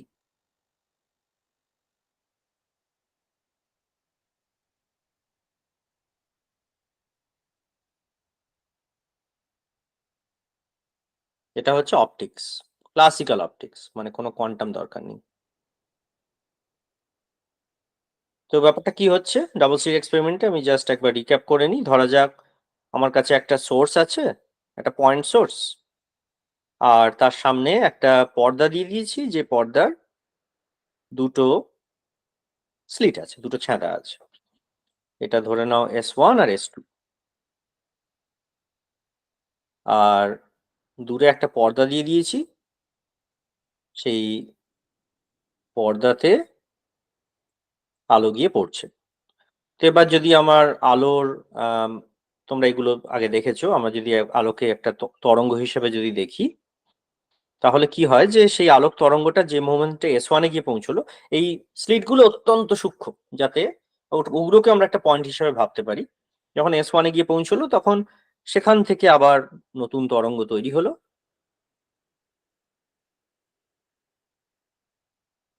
আর যখন S2 তে গিয়ে পৌঁছলো, সেখান থেকে আবার একটা তরঙ্গ তৈরি হলো। তাহলে আমরা যেটা দেখছি যে কিছু কিছু জায়গায় এই দুটো তরঙ্গের উঁচু জায়গাটা, যেটা ক্রেস্ট আর ট্রাফ যদি বলি ইংরেজিতে, দুটো তরঙ্গেরই ক্রেস্ট গুলো মিলে যাচ্ছে। তাহলে সেখানে এই দুটো তরঙ্গ একে অপরকে সহযোগিতা করে আরো বাড়িয়ে দিচ্ছে। আর কিছু কিছু জায়গায় একটা মজার জিনিস হচ্ছে, এই যে আমি ওয়েভ ফ্রন্টটা আঁকলাম, এর মাঝের জায়গাটাতে, মানে যেখানে প্রথম তরঙ্গের নিচু ছিল পরের তরঙ্গের উঁচু, এইরকম একটা জায়গাতে এখানে কি হচ্ছে যে এখানে তোমার একটা নিচু আর একটা উঁচু, মানে সেগুলো ক্যান্সেল হচ্ছে। তো এখানে যেহেতু স্ক্রিন নেই, এখানে আমি কিছু দেখতে পারবো না, কারণ ফাঁকা জায়গায় তো আলো দেখা যায় না। কিন্তু আমরা যদি স্ক্রিনের উপরে একটা পয়েন্ট দেখি, ধরা যাক এইরকম একটা পয়েন্টে দেখি, তাহলে কি দেখবো যে এখানেও প্রথমটার মানে প্রথমটার উঁচু আর পরেরটার উঁচু। সো এইখানটা হচ্ছে, এটাকে আমরা কি বলি, কনস্ট্রাকটিভ ইন্টারফিয়ারেন্স। কনস্ট্রাকটিভ ইন্টারফিয়ারেন্স, এটার বাংলাটা কি হবে? কনস্ট্রাকটিভের ইন্টারফিয়ারেন্স হচ্ছে ব্যতিচার, কনস্ট্রাকটিভ গঠনমূলক ব্যতিচার। গঠনমূলক গঠনমূলক ব্যতিচার, একদম, থ্যাংক ইউ। গঠনমূলক ব্যতিচার, গঠনমূলক তার কারণে দুটো একে অপরকে সহযোগিতা করছে, বা সহযোগী ব্যতিচার এভাবেও যদি বলি, গঠনমূলক ব্যতিচার, কনস্ট্রাকটিভ ইন্টারফিয়ারেন্স। কিন্তু আমি যদি অন্য একটা পয়েন্ট দেখি জাস্ট একটু দূরে, এখানে কি হবে, এখানে এই প্রথম সোর্সের নেগেটিভ নিচের অংশটা আর দ্বিতীয় সোর্সের উঁচু অংশটা, সেই দুটো আসছে, এবং সেই দুটো হচ্ছে ডিস্ট্রাকটিভ ইন্টারফিয়ারেন্স। ডিস্ট্রাকটিভ ইন্টারফিয়ারেন্সের বাংলাটা কি হচ্ছে? ধ্বংসাত্মক ধ্বংসাত্মক। Perfect perfect interference. তাহলে একটা গঠনমূলক হচ্ছে, একটা ধ্বংসাত্মক হচ্ছে। ঠিক আছে, তো এবার এটা কেন হলো সেটা আমার একটু ভাবা যাক। তার কারণটা হচ্ছে যে স্ক্রিনে যেটা হচ্ছে, যেহেতু আমার দুটো সোর্স রয়েছে, সেই দুটো সোর্সের মধ্যে একটা সম্পর্ক রয়েছে। মানে স্ক্রিনের ওই পয়েন্টে, যে পয়েন্টে আমি কনস্ট্রাকটিভ ইন্টারফারেন্স দেখছি, সেই পয়েন্টে প্রথমটা যদি তার ম্যাক্স, মানে প্রত্যেকটা তো এটা ওয়েভ, একটা ওয়েভ মানে ওঠানামা করছে, প্রথমটা যদি উঠে থাকে দ্বিতীয়টাও উঠে আছে, প্রথমটা যদি নেমে থাকে দ্বিতীয়টাও নেমে আছে, মানে দুটো একই, আমরা যে টার্মটা ব্যবহার করি টেকনিক্যালি, একই ফেজে আছে। আর ডিস্ট্রাকটিভ যেখানে হচ্ছে, সেখানে হচ্ছে একটার পজিটিভ আর একটা নেগেটিভ, মানে একটা উঠে আছে একটা নেমে আছে। আমি যদি আলোর ক্ষেত্রে বলি, ইলেকট্রিক ফিল্ডের কথা বলি, একটা ইলেকট্রিক ফিল্ড ম্যাক্সিমাম আর একটা মিনিমাম, তাই সেই দুটো ক্যান্সেল করছে। এটা হচ্ছে ডিস্ট্রাকটিভ ইন্টারফারেন্স। তো এইভাবেই তো তাহলে আমরা স্ক্রিনে কি দেখবো? আমরা যদি স্ক্রিনে এবার অ্যাভারেজ দেখি, ইন্টেন্সিটি দেখি, আমরা স্ক্রিনে এরকম একটা প্যাটার্ন দেখতে পাবো। স্ক্রিনে এখানে একটা positive, negative, positive, negative, sorry এখানে হচ্ছে নেগেটিভ, ডিস্ট্রাকটিভ, পজিটিভ, নেগেটিভ, আমরা একটা ইন্টারফিয়ারেন্স প্যাটার্ন দেখতে পাবো।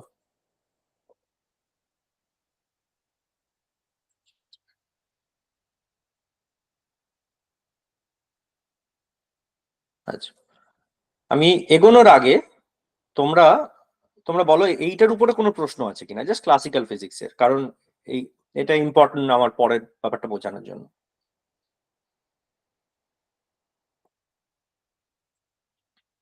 আচ্ছা, এই জিনিসটা সবাই কি তোমরা পড়েছো?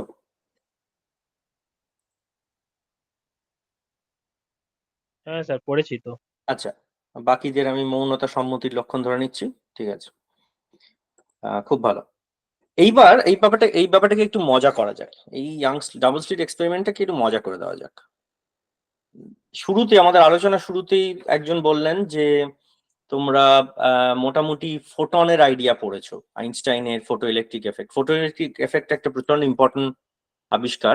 ইনফ্যাক্ট তোমরা হয়তো জানো যে আইনস্টাইন কিন্তু রিলেটিভিটির জন্য নোবেল পুরস্কার পাননি, উনি নোবেল পুরস্কার পেয়েছিলেন এই ফটো ইলেকট্রিক এফেক্টের জন্য।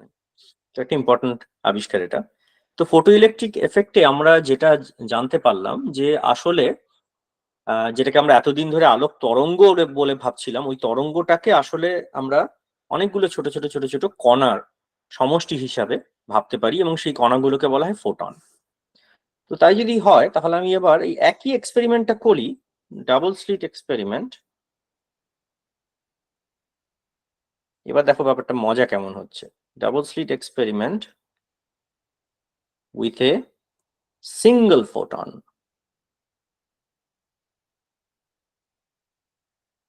মানে ব্যাপারটা কি হচ্ছে? ব্যাপারটা হচ্ছে যে এই যে সোর্স আছে, সোর্স মানে তো একটা কোনো আলোর উৎস, ধর একটা এলইডি লাইট বা একটা লেজার লাইট বা এরকম একটা কিছু। আমি করলাম কি, এই আলোটাকে আমি এতটা কমিয়ে দিলাম এর ইন্টেন্সিটি, মানে এর সামনে আমি অনেক অ্যাটেনুয়েটর দিয়ে এর পাওয়ার টাওয়ার কমিয়ে এত কমিয়ে দিলাম যে এই আলোর যে এনার্জি সেটা হচ্ছে একটা ফোটনের সমান। তার মানে আলো থেকে একটাই ফোটন বেরোচ্ছে অ্যাট এনি গিভেন টাইম, ঠিক আছে? এবার ধরেও নাও যে আমি আবার এরকমও করতে পারি, এই লেজারটা আমার কাছে একটা লেজার তো বা এলইডি ধরো তুমি সুইচ দিয়ে অন অফ করতে পারো। আমার কাছে ওই অন অফ করাটা আমি এত ফাস্ট করতে পারি যে যখন অন করলাম আলোটা তখন একটা ফোটন বেরোচ্ছে, তারপর আমি অফ করে দিলাম। মানে একটা ফোটন আলোটা থেকে বেরোলে একটা ফোটন বেরোচ্ছে, আমি অফ করে দিলাম আলোটা।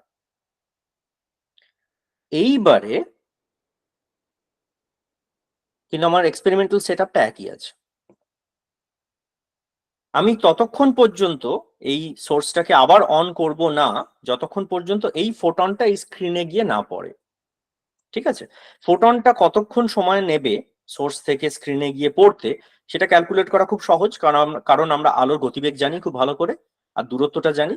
মানে ধরা যাক আমি এমন একটা দূরত্বে রেখেছি যে স্ক্রিন থেকে এই সোর্স থেকে স্ক্রিনে যেতে ধরা যাক কয়েক পিকো সেকেন্ড সময়, বা ধরা যাক ন্যানো সেকেন্ড সময় নিল, ডিপেন্ডিং অন স্ক্রিনটা কত দূরে রয়েছে, ঠিক আছে?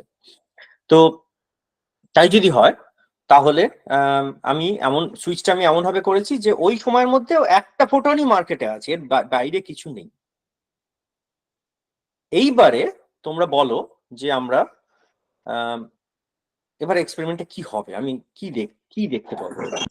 দুটো ব্যান্ড দেখা যাবে মাত্র। ব্যান্ড মানে কি? একটা ফোটন, একটাই ফোটন। এখানে ব্যান্ডের কনসেপ্টটা কি আছে একটু ব্যাপারটা বলো। মানে একটা ফোটন মানে একটা স্লিটের মধ্যে দিয়ে গিয়ে একবারই মানে স্ক্রিনে দাগ ফেলতে পারবে। ওকে, একটা ফোটন ইন্টারফারেন্স প্যাটার্নটা দেখা যাবে, সেটাই। যাবে না, মানে যাবে না, সেটাই বলছি। এক্স্যাক্টলি, কারণ একটা ফোটন গিয়ে একটা যে মাত্র একটা ফোটন স্ক্রিনের এক জায়গাতে কি ধাক্কা মারবে, তাই তো?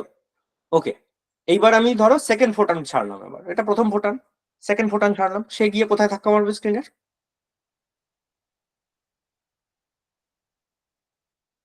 প্রথম ফোটন যেখানে ধাক্কা মারছে সেখানেই ধাক্কা মারবে। এক্স্যাক্টলি একই জায়গায় ধাক্কা মারবে। Very good. থার্ড ফোটন, সেও গিয়ে একই জায়গায় ধাক্কা মারবে। তাহলে তাহলে আমি যদি এরকম ভাবে সব ফোটনকে একসাথে ছাড়তে থাকি, মানে একে একে একে একে ছাড়তে থাকি, তাহলে তোমাদের মতে আমার আমার একটা ডিস্ট্রিবিউশন তৈরি হবে। ডিস্ট্রিবিউশন মানে অনেক ফোটন আমি যদি এবার মানে ধরুন আমি স্ক্রিনটা এমন ভাবে তৈরি করেছি যে একটা ফোটন যখন ধাক্কা মারছে একটা দাগ রেখে গেছে, মানে বুলেটের মতো। ধরুন আমি এরকম একটা বানিয়েছি যন্ত্র। তাহলে এই এই এক্সপেরিমেন্টটা ধরা যাক আমি 1,00,000টা ফোটন ছাড়ার পরে, একে একে একে একে ছাড়ার পরে, তাহলে আমি স্ক্রিনে কি দেখবো? তাহলে তোমরা দুজন যে উত্তর দিলে যে একটা একটা পয়েন্টেই সমস্ত বুলেটের দাগগুলো দেখতে পাবো, ফোটনের দাগ দেখতে পাবো, এটা হচ্ছে একটা উত্তর। আর কেউ কোনো উত্তর দিতে চাও? না মানে একটা দাগ না, মনে হয় দুটো দাগ দেখা যাবে পাশাপাশি, কারণ দুটো স্লিটের মধ্যে দিয়ে তো ফোটন যাবে। ওকে, তাহলে তো আরেকজন বলছে যে না, এটা আসলে একটা দাগ নয়, আমি দুটো দাগ দেখতে পাবো, কারণ দুটো স্ক্রিনের মধ্যে দিয়ে ফোটন যাবে। ওকে, Yes, sir, I also think so. ওকে, দুটো দাগের মধ্য দিয়ে দুটো দাগের মধ্য দিয়ে দেখতে পাবে। আর কোনো উত্তর? ওকে, এই দুটো দাগ সমান উজ্জ্বল হবে না, একটা একটু বেশি উজ্জ্বল হবে, একটা একটু কম উজ্জ্বল হবে? সমান উজ্জ্বল হবে দুটো দাগই। সমান উজ্জ্বল হবে, কারণ এই মানে স্লিটটা মোটামুটি হাফ রয়েছে, দুটো দুটো স্লিটের মাঝামাঝি সোর্সটা, মানে প্রবাবিলিটি একই। Very good. ওকে, তাহলে রেডি? আমি তোমাদের এবার অ্যাকচুয়ালি একটা ভিডিও দেখাই। দাঁড়াও, স্টপ শেয়ারিং।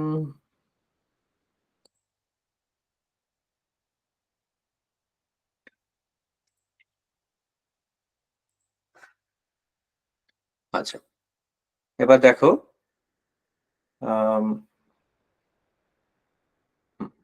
আচ্ছা এইটা হচ্ছে অ্যাকচুয়াল একটা এক্সপেরিমেন্টের ভিডিও। মানে এটা আমার বানানো ভিডিও না, এটা একটা পেপার থেকে, এবং এই এক্সপেরিমেন্টটা বহুবার করা হয়েছে। তো আমি সেই এক্সপেরিমেন্টের ভিডিও দেখতে পাচ্ছি। প্রথমে কি দেখবো সেটা আমি বলে দিই।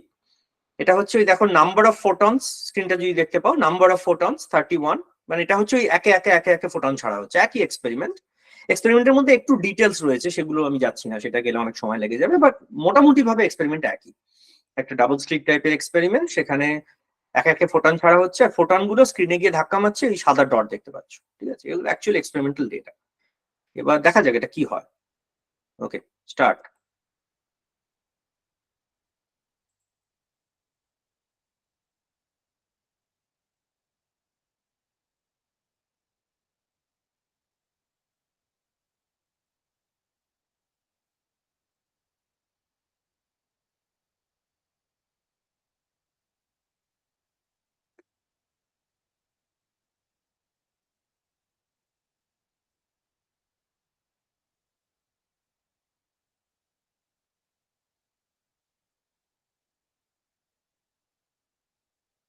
কি হলো?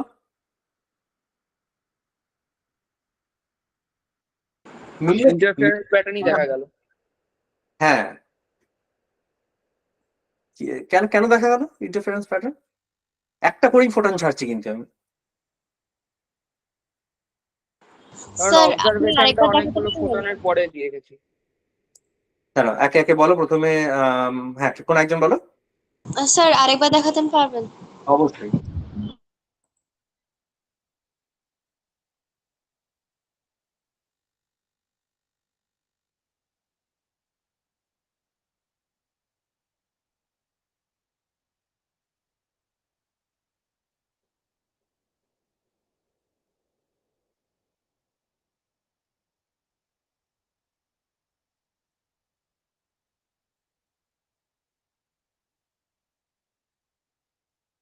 শেষের দিকে একটু ফোটনটা তাড়াতাড়ি পড়ছে, তার মানে এই নয় যে অনেক ফোটন একসাথে যাচ্ছে, ওটা জাস্ট এই ভিডিওটা বানাতে, যাতে বোরিং না হয়ে যায়, একটু স্পিড আপ করে দেওয়া হচ্ছে, আর কিছু। কিন্তু এক্সপেরিমেন্ট হচ্ছে একটা ফোটনই অ্যাট এ টাইম যাচ্ছে। ওকে, প্রথমে তোমরা দেখো যে এইটা একটা প্রচন্ড কাউন্টার ইনটুইটিভ জিনিস। মানে সায়েন্সে মজা তখনই আসে যখন তুমি ধরো একটা কিছু ভাবলে সেইটা হবে, তারপর পরীক্ষা করে দেখলে যে যা হচ্ছে সেটা আসলে অনেকটাই আলাদা। এটা তো কেউ বলনি, কোনো অপশন বলনি তোমরা। তোমরা যা ভেবেছিলে, তোমরা দুটো জিনিস বলেছিলে, এক হচ্ছে সব ফোটন এক জায়গায় যাবে, আর কেউ কেউ বলেছিল দুই জায়গায় যাবে। কিন্তু দেখা গেল যে এই দাগগুলোই একটা ইন্টারফিয়ারেন্সের মতো একটা প্যাটার্ন তৈরি করছে। তাহলে এইবারে বলো ব্যাপারটা কি হচ্ছে?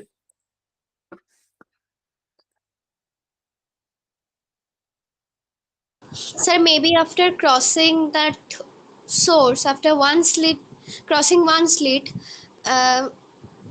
the photo, because of dual nature, we cannot exactly predict where it will go, and so like it is interfering like a আচ্ছা, wave.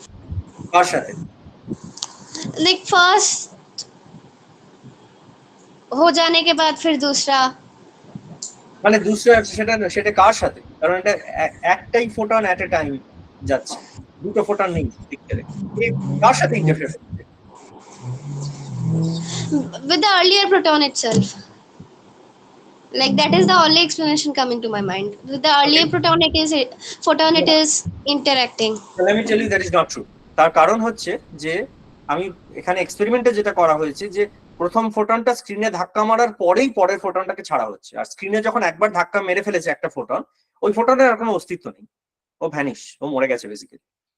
কাজেই ও আগে But its wave nature is existing. It can exist. না না, দেখো এই আলোচনা করার উদ্দেশ্যই হচ্ছে যে কোয়ান্টাম মেকানিক্সে আমরা এই ওয়েভ পার্টিকেল এগুলো এত শুনি না, এগুলো পুরো ঘেঁটে যায় এই উদাহরণগুলো, যে কারণে আমি এইভাবে ডিসকাশন করছি। So this is not true. একবার একটা ফোটন গিয়ে স্ক্রিনে ধাক্কা মারলো, তার মানে that's the end of it. ঠিক আছে, ওই ফোটনের এনার্জিটা স্ক্রিনের মধ্যে কোথাও অ্যাটমিক এক্সাইটেশন হিসেবে আছে, সেটা অন্য ব্যাপার, এনার্জি কখনো নষ্ট হয় না। কিন্তু ফোটনটা আর নেই, পরের ফোটনটা যখন আসছে ও একাই আসছে, আর কেউ নেই ওর সাথে। ঠিক আছে, আরেকটা এক্সপ্লেনেশন বলো, আরেকজন কেউ কি হতে পারে?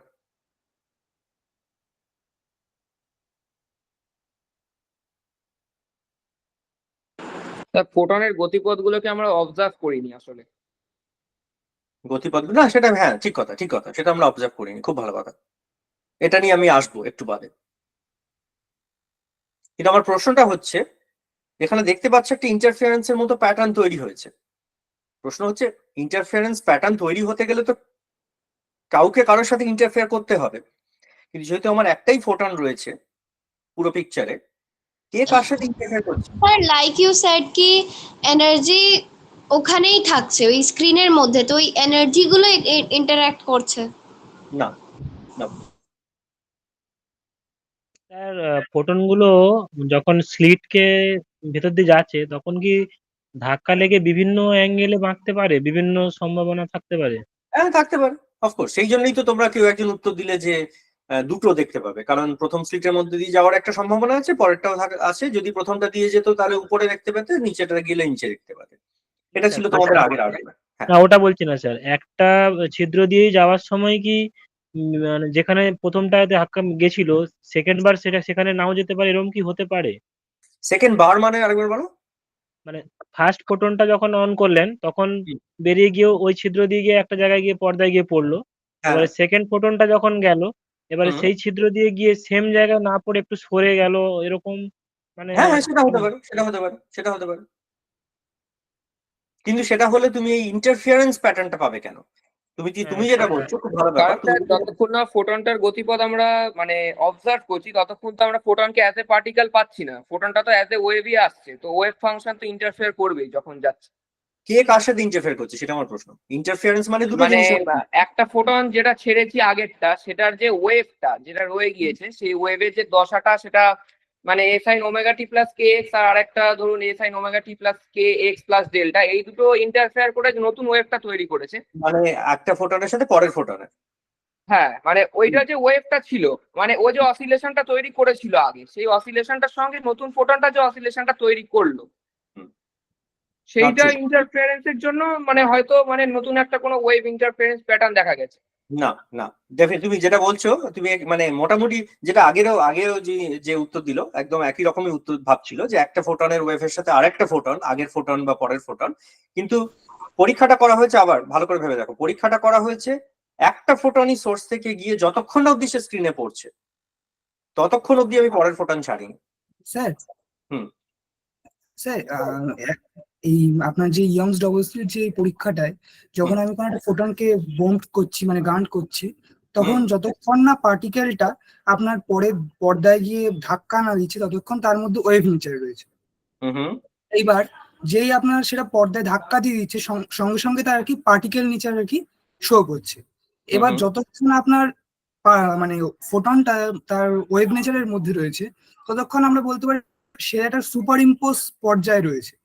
তো এক্ষেত্রে তো এক্ষেত্রে আমার মনে হয় মানে যেহেতু আর কি ইন্টারফারেন্সটা আপনার ওয়েভ নেচারেরই একটা বৈশিষ্ট্য, তো আমার মনে হচ্ছে ফোটনটা নিজেরই কোনো সুপার ইম্পোজড অবস্থার সঙ্গে আপনার এখানে ইন্টারফারেন্স করছে।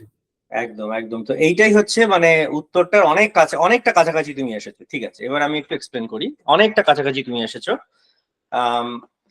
যেটা হচ্ছে, আমি প্রথমে উত্তরটা দিয়ে এক লাইনে, তারপর আমি এক্সপ্লেন করব।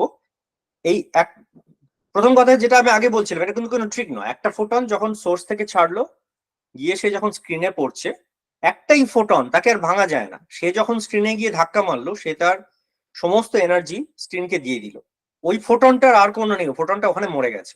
এনার্জিটা মরেনি, এনার্জিটা অন্য কোথাও অ্যাটমের ভাইব্রেশন হয়ে ওই স্ক্রিনের মধ্যে, স্ক্রিন একটু গরম হয়ে যাবে, সেগুলো অন্য ব্যাপার, কিন্তু ফোটন হিসেবে আর নেই।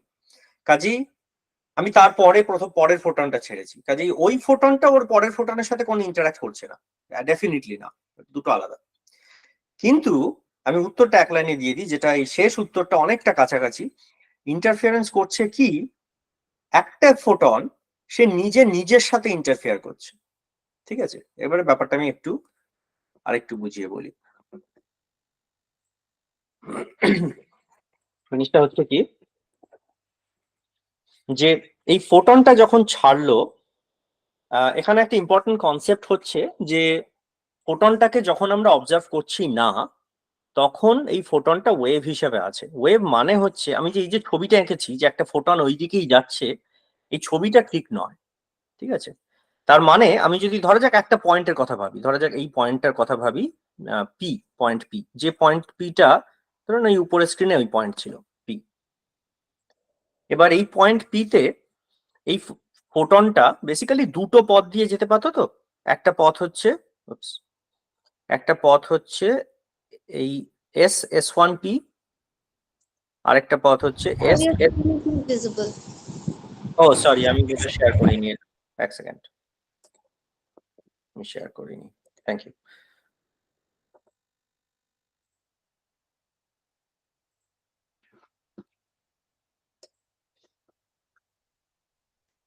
ঠিক আছে, এবার দেখা যাচ্ছে?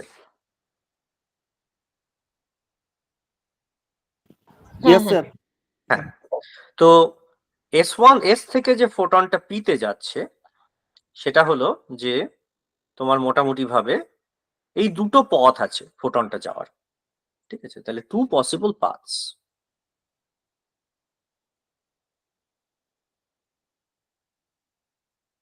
তুমি যদি ভাবো যে অ্যাকচুয়ালি আরো অনেক পাথ হতে পারে, ফোটনটা অনেক বেঁকে টেরে অনেক কিছু হতে পারে, সেগুলো সেটা ভুল নয়, কিন্তু আপাতত ইগনোর করা যায়। ধরা যাক এখন এই দুটো পসিবল পাথ হলো, এই দুটো possible path from S to P।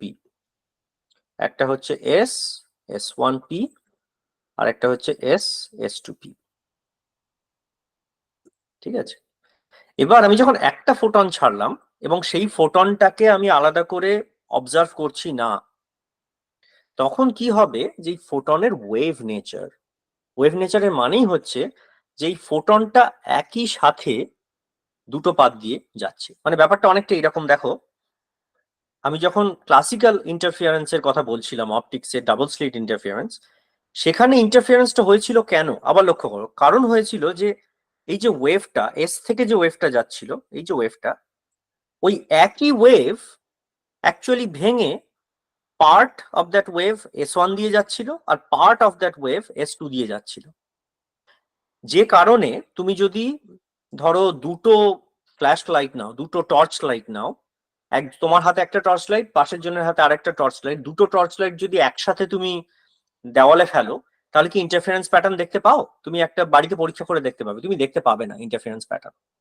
কেন দেখতে পাবে না? তার কারণ দুটো টর্চ লাইট হচ্ছে দুটো ইন্ডিপেন্ডেন্ট লাইট সোর্স, যাদের মধ্যে কোনো সম্পর্ক নেই। মানে এই লাইটটার at a moment electric field বেশি, মানে ওই লাইটের ওই মোমেন্ট ইলেকট্রিক ফিল্ড বেশি বা কম হবে, এমন কোনো ফিক্সড রিলেশনশিপ নেই।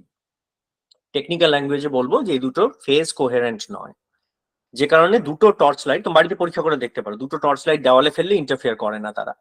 মানে প্রথম টর্চ লাইটের আলো আর দ্বিতীয় টর্চ লাইটের আলো যোগ হয়, আলো প্লাস আলো মানে বেশি আলো হয়, কিন্তু কমে যায় না। ইন্টারফিয়ারেন্সের সব থেকে একটা মজার কাউন্টার, আলো প্লাস আলো বেশি আলো হবে, এটা তো মানে ঠিক আছে, ইনটুইটিভলি এটা বোঝার জন্য ফিজিক্স পড়ার দরকার নেই। আমি একটা লাইট সোর্স থেকে আলো দিলাম, আরেকটা বেশি আলো দিলাম, প্যান্ডেল আরো বেশি উজ্জ্বল হয়ে উঠলো সেটা। কিন্তু ইন্টারফিয়ারেন্সের মজাটা হচ্ছে আলো প্লাস আলো অন্ধকারও হতে পারে, ঠিক পি পয়েন্টে যেটা হচ্ছে। আমি যদি প্রথম সোর্সটা যদি বন্ধ করে দিতাম, পিতে আলো আসতো, পরের স্লিটটা যদি বন্ধ করে দিতাম, পিতে আলো আসতো, দুটো যে মোমেন্টে ওপেন করেছি পিতে দেখো অন্ধকার তৈরি হয়েছে। মানে অন্ধকার তৈরি হয়েছে মানে দুটো আলো নিজেদের মধ্যে ক্যান্সেল করছে, সেই ক্যান্সেল করার জন্য ওই মাইনাস সাইনটা খুব দরকার। তো এখানেও যেটা হচ্ছে যে একটাই ফোটন থাকলেও আলো যখন যাচ্ছে এস থেকে পিতে, তখন সে আসলে ওয়েভ হিসেবে যাচ্ছে। তখন ওই একটাই ফোটন তার কিছুটা অংশ, অংশ মানে কি, এখানেও আবার একটা মজার ব্যাপার, ফোটন কিন্তু একটাই, কিন্তু তার একটা পার্ট S1 P পথ দিয়ে যাচ্ছে, আর একটা পার্ট S2 P পথ দিয়ে যাচ্ছে। কিন্তু মজা হচ্ছে যে মুহূর্তে আমি ফোটনটাকে মাপার চেষ্টা করছি, একটাই ফোটন যেহেতু, ও পুরোটা একসাথেই ধরা পড়ছে, অর্ধেক ফোটন বলে কিছু হয় না। তাই যখনই আমি স্ক্রিনে মাপার চেষ্টা করছি, ও হয় এখানে পড়ছে, অথবা অন্য একটা পাথ হতে পারে, এইটা ধরা যাক আরেকটা পাথ, অথবা পি প্রাইমে পড়ছে।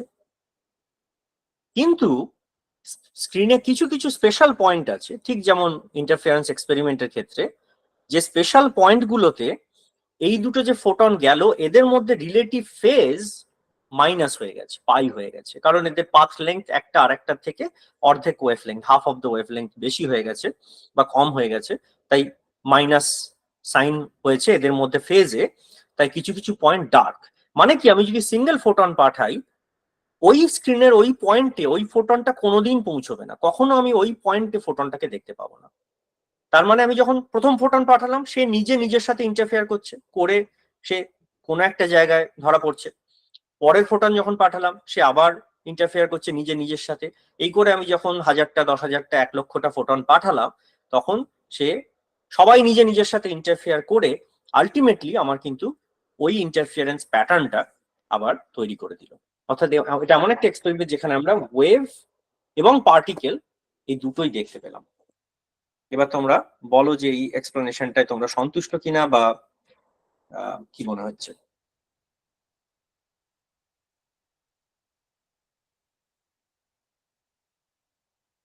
এটা একটু অদ্ভুত, রাইট? মানে এটা এটা তোমরা, এটা একটু ভাবা মুশকিল, নিজের সাথে ইন্টারফেয়ার করছে ব্যাপারটা।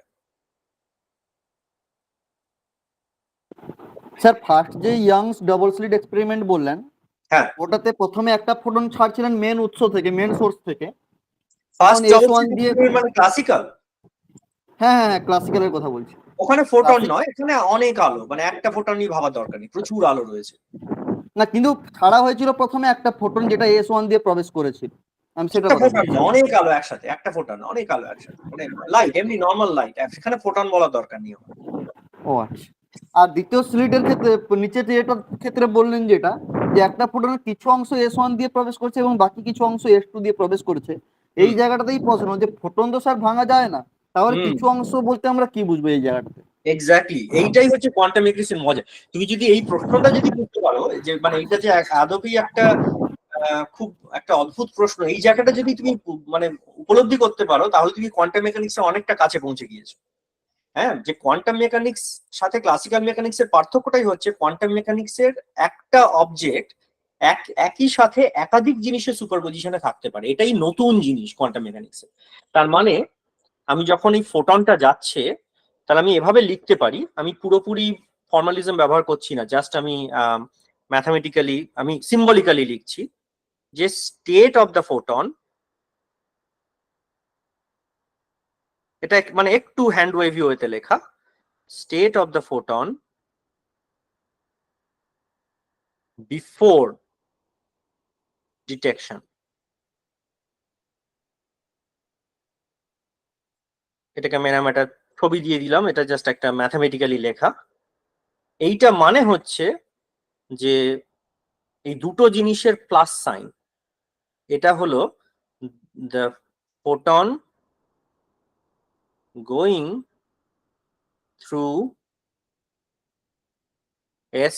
S1P বা গোয়িং অ্যালং S1, গোয়িং না, টি তে এখনো পৌঁছয়নি, টি পৌঁছানোর আগে গোয়িং থ্রু S1 প্লাস আমি একটু ফাঁকা রাখছি, একটা মজার জিনিস করবো ওখানে, ফোটন গোয়িং থ্রু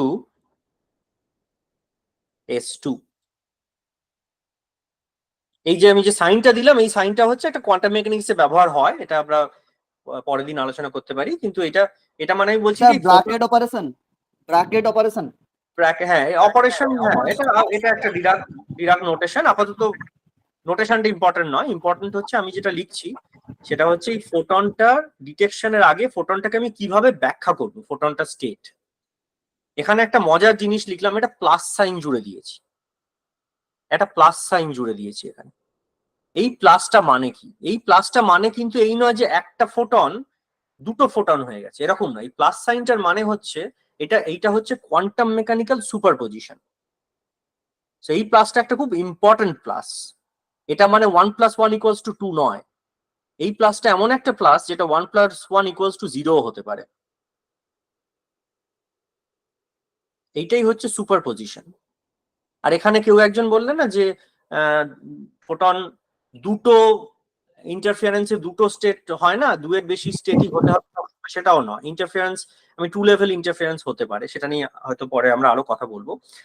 কিন্তু এখানে দেখো আরেকটা মজার জিনিস আছে, যে এখানে আমি এই স্পেসটা রেখেছি একটা কারণ, এখানে আরেকটা জিনিস যোগ করতে হবে।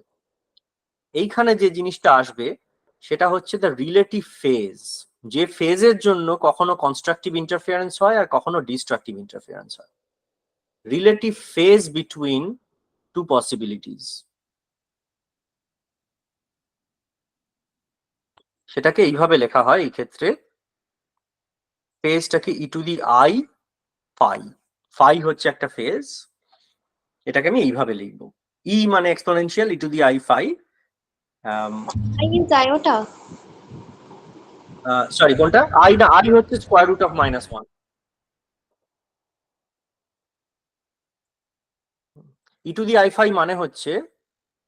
e⁻⁵ মানে হচ্ছে basically cosine of phi plus i sine of phi. তোমরা কমপ্লেক্স নাম্বার যদি পড়ে থাকো তাহলে এইটা হয়তো দেখে থাকবে, এটাকে অয়েলার রিলেশন বলে। সো বেসিক্যালি e⁻⁵ মানে cosine phi plus i sine phi, সেটা হচ্ছে। আচ্ছা এখানে দেখো, এখানে অনেকটা আমি ম্যাথ ঢুকিয়ে ফেললাম, কিন্তু সেটা ইম্পর্টেন্ট না। ইম্পর্টেন্ট জিনিসটা হচ্ছে যে আমি যেটা বোঝানোর চেষ্টা করছি, এখানে অনেক কাউন্টার ইনটিউটিভ জিনিস আছে এবং কোয়ান্টাম মেকানিক্স। হ্যাঁ বলো,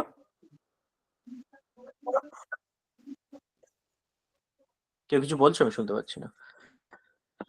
ওকে, এখানে অনেকটা কাউন্টার ইনটুইটিভ জিনিস আছে যেটার মধ্যে মানে কোয়ান্টাম মেকানিক্স এর হার্টটা রয়েছে এখানে। এই জায়গাটা একটু বোঝার চেষ্টা করো। আমি বলছি যে ফোটনটা পি তে আসার আগে আমি এর স্টেটটা হচ্ছে ফোটনটা S1 দিয়ে গিয়েছে আর S2 দিয়ে গিয়েছে, এই দুটোর একটা সুপারপজিশন, সেইটা হচ্ছে ফোটনটা state.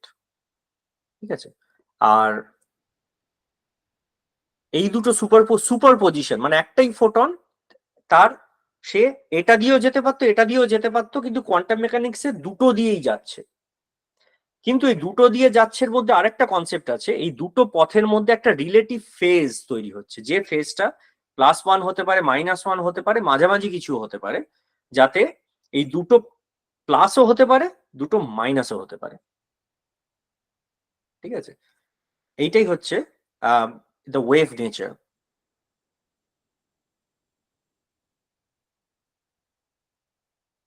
Wave nature of light, photons.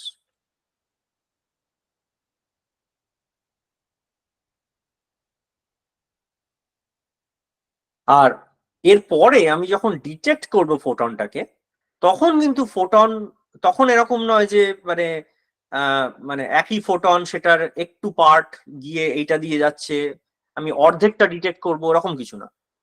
আমি সেই ডিটেক্টরটা এবার ঢোকাই এবার। আচ্ছা, আর যদি আমি কয়েক মিনিটের মধ্যে শেষ করে দেবো না, ঠিক আছে? আর মিনিট, হ্যাঁ হ্যাঁ দেখো একদম। তো এবার আমি জিনিসটাকে এরকম করলাম,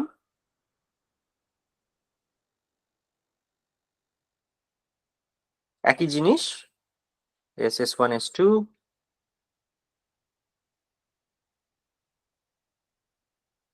যে কোনো একটা পয়েন্টে যেতে পারতো কি। এবার আমি করলাম কি, এইখানে একটা ডিটেক্টর বসিয়ে দিলাম, এইখানটাতে। মানে একজন চেষ্টা করলো, আমি একটু চালাকি করার চেষ্টা করি, আমি ওই স্লিটের কাছে আমি একটা খুব সূক্ষ্ম অনুবীক্ষণ যন্ত্র নিয়ে দেখার চেষ্টা করি ফোটনটা S1 দিয়ে যাচ্ছে না S2 দিয়ে যাচ্ছে। তাহলে কি হবে বলো?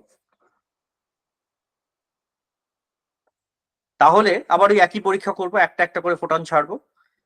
যদি আমি এই ডিটেক্ট করি ফোটনটাকে ওইখানে বলতে, তাহলে ইন্টারফারেন্স তখন তখন আর ইন্টারফারেন্স প্যাটার্ন দেখা যাবে না, তখন দুটো দাগই দেখা যাবে। কেন দেখা যাবে না? কারণ তখন তো মানে আমরা ফোটনের পাথটাকে ডিটেক্ট করতে পারছি, মানে ওটার যে গতিপথ সেটা ডিটেক্ট করতে পারছি। তখন কণা হিসেবে ফোটনটার গতি আমরা দেখছি, মানে একটা কণা গেল গিয়ে একটা যে কোনো স্লিটের মধ্যে যে গিয়ে ওই পর্দার উপর পড়লো, আবার আরেকটা ফোটন বেরোলো, আরেকটা গিয়ে স্লিটের উপর গিয়ে পর্দায় গিয়ে পড়লো। এরকম ভাবে আর ওয়েভটার কোনো আর ইন্টারফারেন্স দেখা যাচ্ছে না সেই সময়। আমরা তখন ইনফরমেশনটা জেনেই গিয়েছি যে ওটা পার্টিকেল।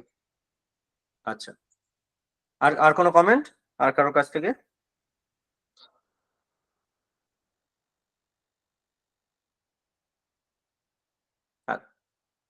আচ্ছা, এটা তুমি যেটা বললে স্যার দেখা মানে আপনি যেটা বলছেন যে ওই যন্ত্রটাতে যে দেখবেন, হুম, আর এট এ টাইম কি যন্ত্র দিয়ে ওই পি পয়েন্টটাকেও কি দেখা যাবে?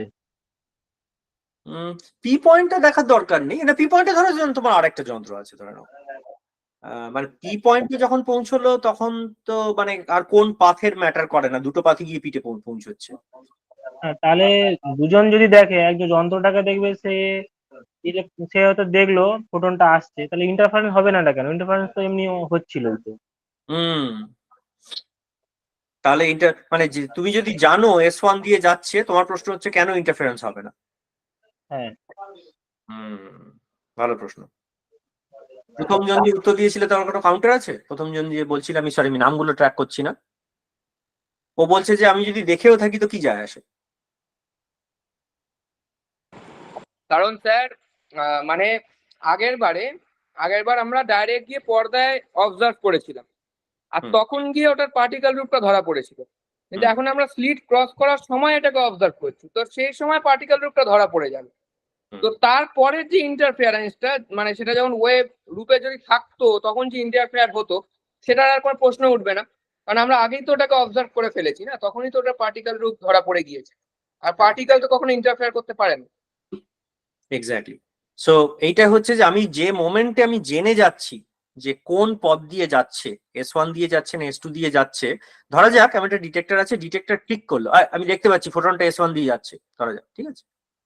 তাহলে আমি জানি উইথ 100% প্রবাবিলিটি যে তোমরা এখন আমার স্ক্রিনটাই দেখতে পাচ্ছ, আমি জানি উইথ 100% প্রবাবিলিটি ওই ফোটনটা S1 দিয়েই গেছে, ও S2 দিয়ে যায়নি। তাহলে আমি আগে যে একটা ইকুয়েশন লিখলাম যে ফোটনের স্টেটটা আমার কাছে একটা আনসার্টেন ছিল, ফোটন S1 দিয়েও যেতে পারতো S2 দিয়েও যেতে পারতো with a definite phase relationship. এই ইকুয়েশনটা আমি যখন জেনে গেলাম আর সত্যি নয়, কারণ আমি তো জানি 100% চান্স ফোটন S1 দিয়ে যাচ্ছে, S2 দিয়ে যাচ্ছেই না। তার মানে তখন আর ওই কেউ কারোর সাথে ইন্টারফেয়ার করার তখন কোনো ব্যাপারই থাকছে না, ঠিক আছে? এইবার আমি এটাকে আর শেষ একটা প্রশ্ন করি, এটাকে আর একটু জল ঘোলা করে দিই এই মেজারমেন্টটা নিয়ে। ধরা যাক এই ডিটেক্টর মানে কি, মানে একটা ফোটন তো আমি মানুষের চোখ দিয়ে দেখবো না, এখানে একটা যন্ত্র দিয়ে দেখবো। তো ধরা যাক আমি ব্যাপারটা এরকম করলাম যে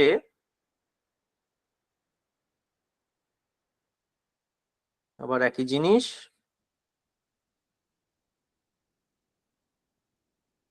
এইখানে একটা ডিটেক্টর বসিয়ে একটা যন্ত্র ডিটেক্টর বসিয়ে দিচ্ছি। এবার একটা ডিটেক্টর মানে কি, একটা যন্ত্র। এবার ধরো যন্ত্র থেকে একটা তার আছে, তার গিয়ে তোমার কম্পিউটার স্ক্রিন বা ফোন স্ক্রিন, সেই কম্পিউটার স্ক্রিনে একটা সফটওয়্যার আছে, সফটওয়্যারে একটা মানে বাটন আছে, ইয়েস নো, কোন একটা জ্বলে উঠবে, গেছে না যায়নি, এরকম একটা ব্যাপার আছে তো। এবার ধরা যাক ফোটনটাকে ছাড়া হলো। এবার ফোটনটা S1 আর S2 দিয়ে কখন যাবে আমি তো জানি, কারণ ফোটনের স্পিডটা জানি, কোন সময় কোনটা দিয়ে যাবে আমি এখনো জানি না। এবার ডিটেক্টরটা কম্পিউটারের সাথে কানেক্টেড, তুমি ডিটেক্টরটা তোমার দেখার চেষ্টা করছো যে S1 দিয়ে গেছে, আর না গেলে S2 দিয়ে যাবে, আর কোথায় যাবে। বা S2 তেও চাইলে আরেকটা ডিটেক্টর বসাতে পারো। সেই মোমেন্টে, মানে যে মোমেন্টে তুমি জানার চেষ্টা করছো ডিটেক্টরটা S1 না S2 দিয়ে যাচ্ছে, ডিটেক্টরটা ক্লিক করছে কোথায়, সেই মোমেন্টে হঠাৎ করলো কি, তুমি তো মানে কম্পিউটারটা তোমার উইন্ডোজের কম্পিউটার, উইন্ডোজ হঠাৎ নিজেকে আপডেট করতে আরম্ভ করলো। জানো তোমার উইন্ডোজ মাঝে মধ্যে অটো আপডেট করতে আরম্ভ করে নিজেকে। মানে এই যে স্ক্রিনে ইয়েস নো, এই সফটওয়্যারটা হঠাৎ ক্র্যাশ করে গেল। মানে তুমি অ্যাজ অ্যান এক্সপেরিমেন্টালিস্ট তুমি জানোই না S1 দিয়ে গেছেন S2 দিয়ে যাচ্ছে। এইবারে বলো ইন্টারফারেন্স প্যাটার্ন দেখতে পাবো না। এটা আমি তাহলে শেষ একটা কুইজে পাঠিয়ে দিই।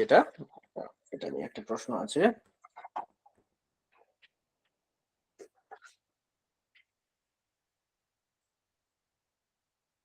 এটা হচ্ছে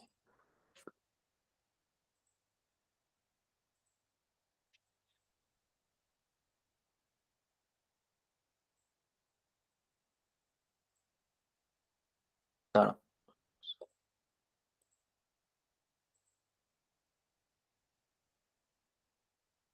হুম।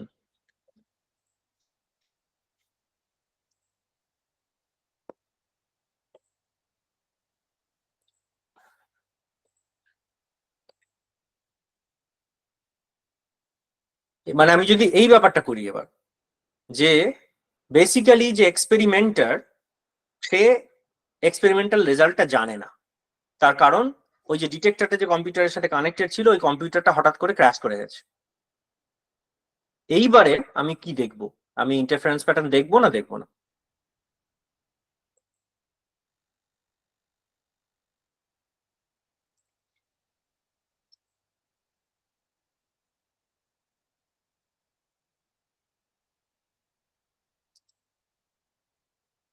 তোমরা বোধহয় ভোট করতে পারবে।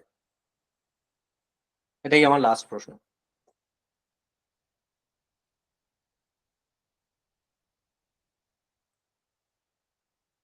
হ্যালো স্যার বলছি কোথায় ভোট করব, মানে ভোটিং অপশনটা তো দেখাচ্ছে না। সেন্টিমিটারের ভোটিং অপশন দেখাচ্ছে না এখনো? সরি, দাঁড়াও।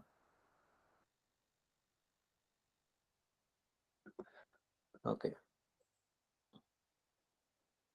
আচ্ছা তুমি এবার রিফ্রেশ করে দেখো তো।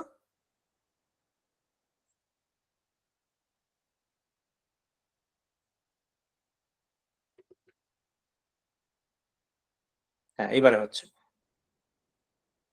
আচ্ছা বলতো স্ক্রিনটা শেয়ার হচ্ছে না কিন্তু। না আমি স্ক্রিনটা শেয়ার করছি না, তোমরা ওই তোমাদের অন্য আচ্ছা যে আচ্ছা মেন্টি যে স্ক্রিনটা ওইখানে দেখতে পাবে। হ্যাঁ ওকে ওকে।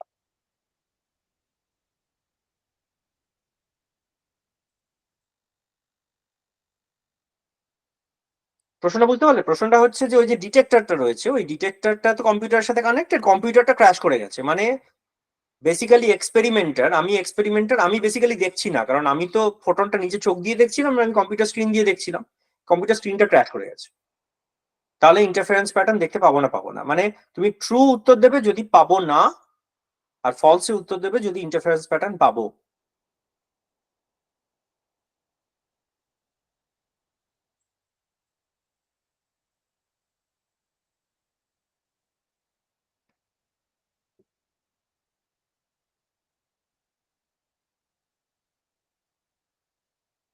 ফলস হচ্ছে ইন্টারফারেন্স প্যাটার্ন পাবো, মানে যেহেতু স্ক্রিনটা ক্র্যাশ করে গিয়েছে, কাজেই আমি জানি না S1 দিয়ে গেছে না S2 দিয়ে গেছে।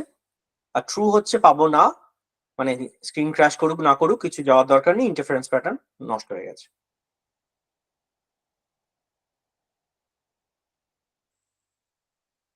এখন অবধি আমি 9টা ভোট পেয়েছি, কজন আছে আমি জানি না। বাকিরাও পার্টিসিপেট করো, পার্টিসিপেট করলে তাহলে 29 জন আছে। হ্যাঁ বাকিরাও প্লিজ পার্টিসিপেট করো, তোমাদের যা মনে হয়। হ্যাঁ ভোট করতে কোনো অসুবিধা নেই। নামও তো দেখা যাচ্ছে না। নামও আপনি দেখা যায়। সেটাই হ্যাঁ হচ্ছে এই পদ্ধতিটা আমরা ব্যবহার করি এই কারণেই যে তোমাদের মনে যা আছে নিঃসংশয় ভাবে করতে পারো, একদম নির্দ্বিধায় ভোট কর। নির্দ্বিধায়। ঠিক যেমন আমরা ভোট করি, কাকে ভোট করি অনেকে বলি না, কোন পার্টিকে ভোট, একই ব্যাপার।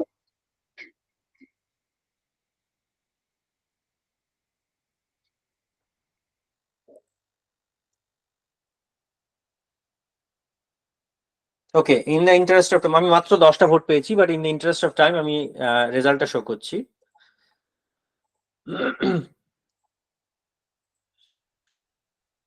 তেরোটা ভোট। ওকে, 9 জন বলেছো যে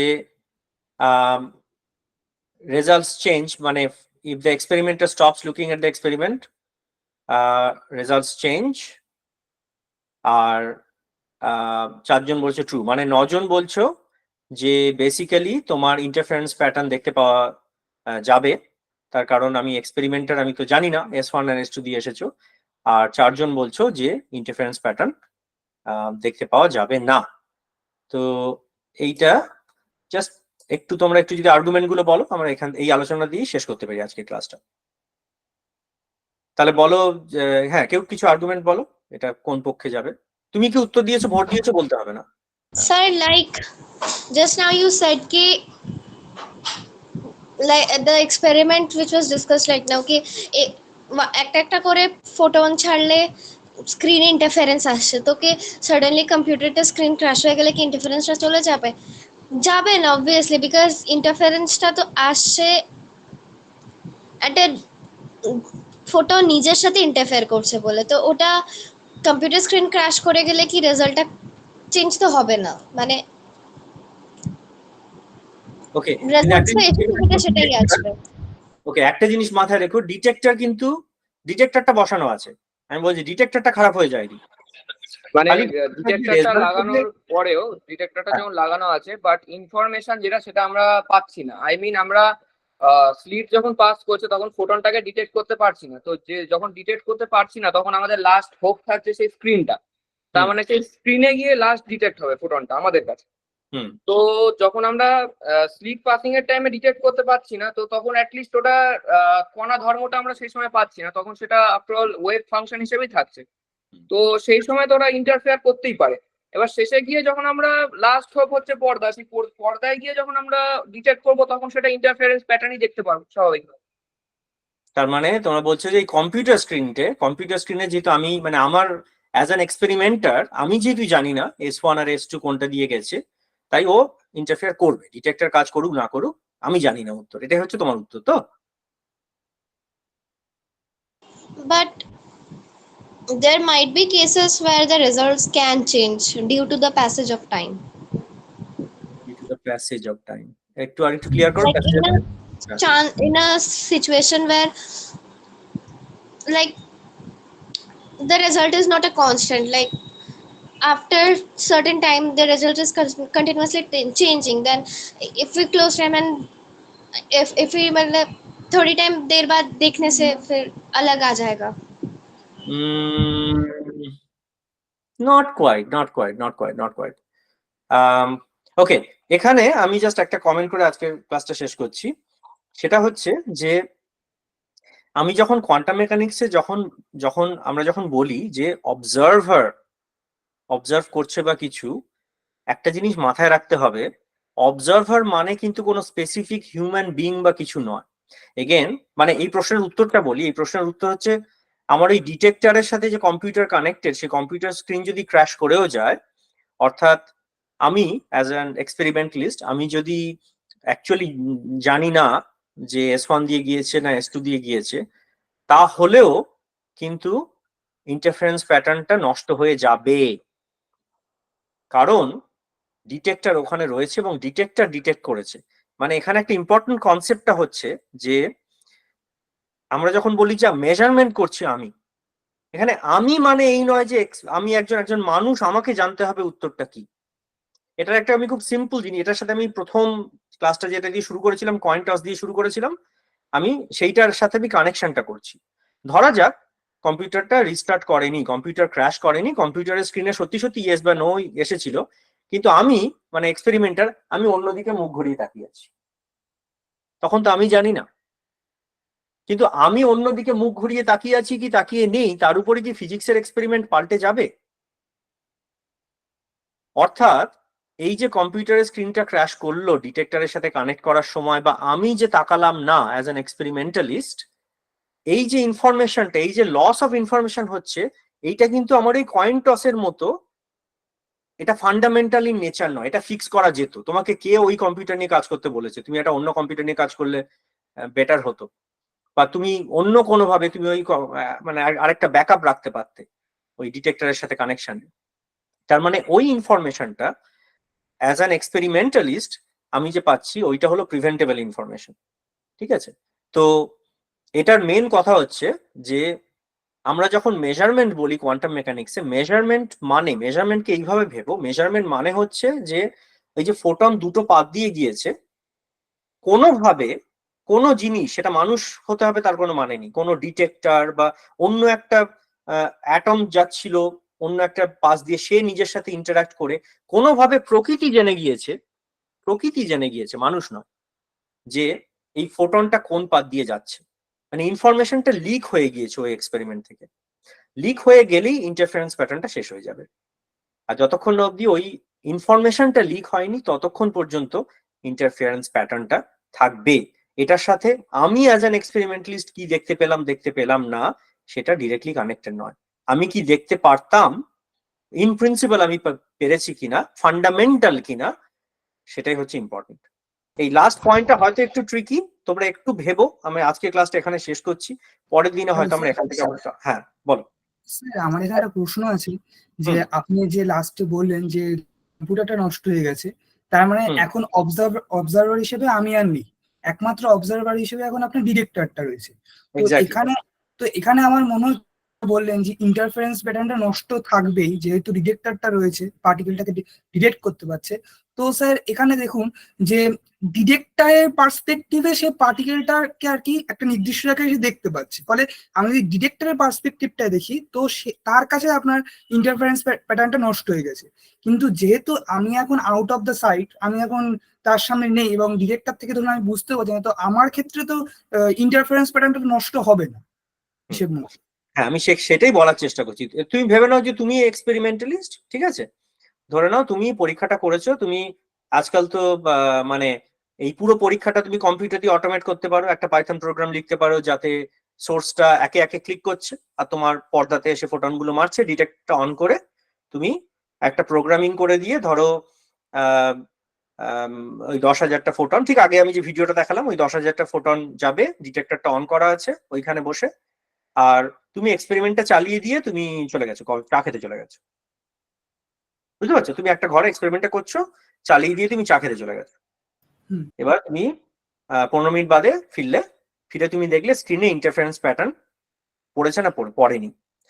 তুমি যে পার্সপেক্টিভের কথা বলছো সেটাকে যদি আমি সিরিয়াসলি নিই, তাহলে সেটার মানে হবে তুমি যদি ওখানে দাঁড়িয়ে থাকতে তুমি ইন্টারফারেন্স প্যাটার্ন দেখতে পেতে না, তুমি চা খেতে চলে গেছো বলে ইন্টারফারেন্স প্যাটার্ন দেখতে পেয়েছো।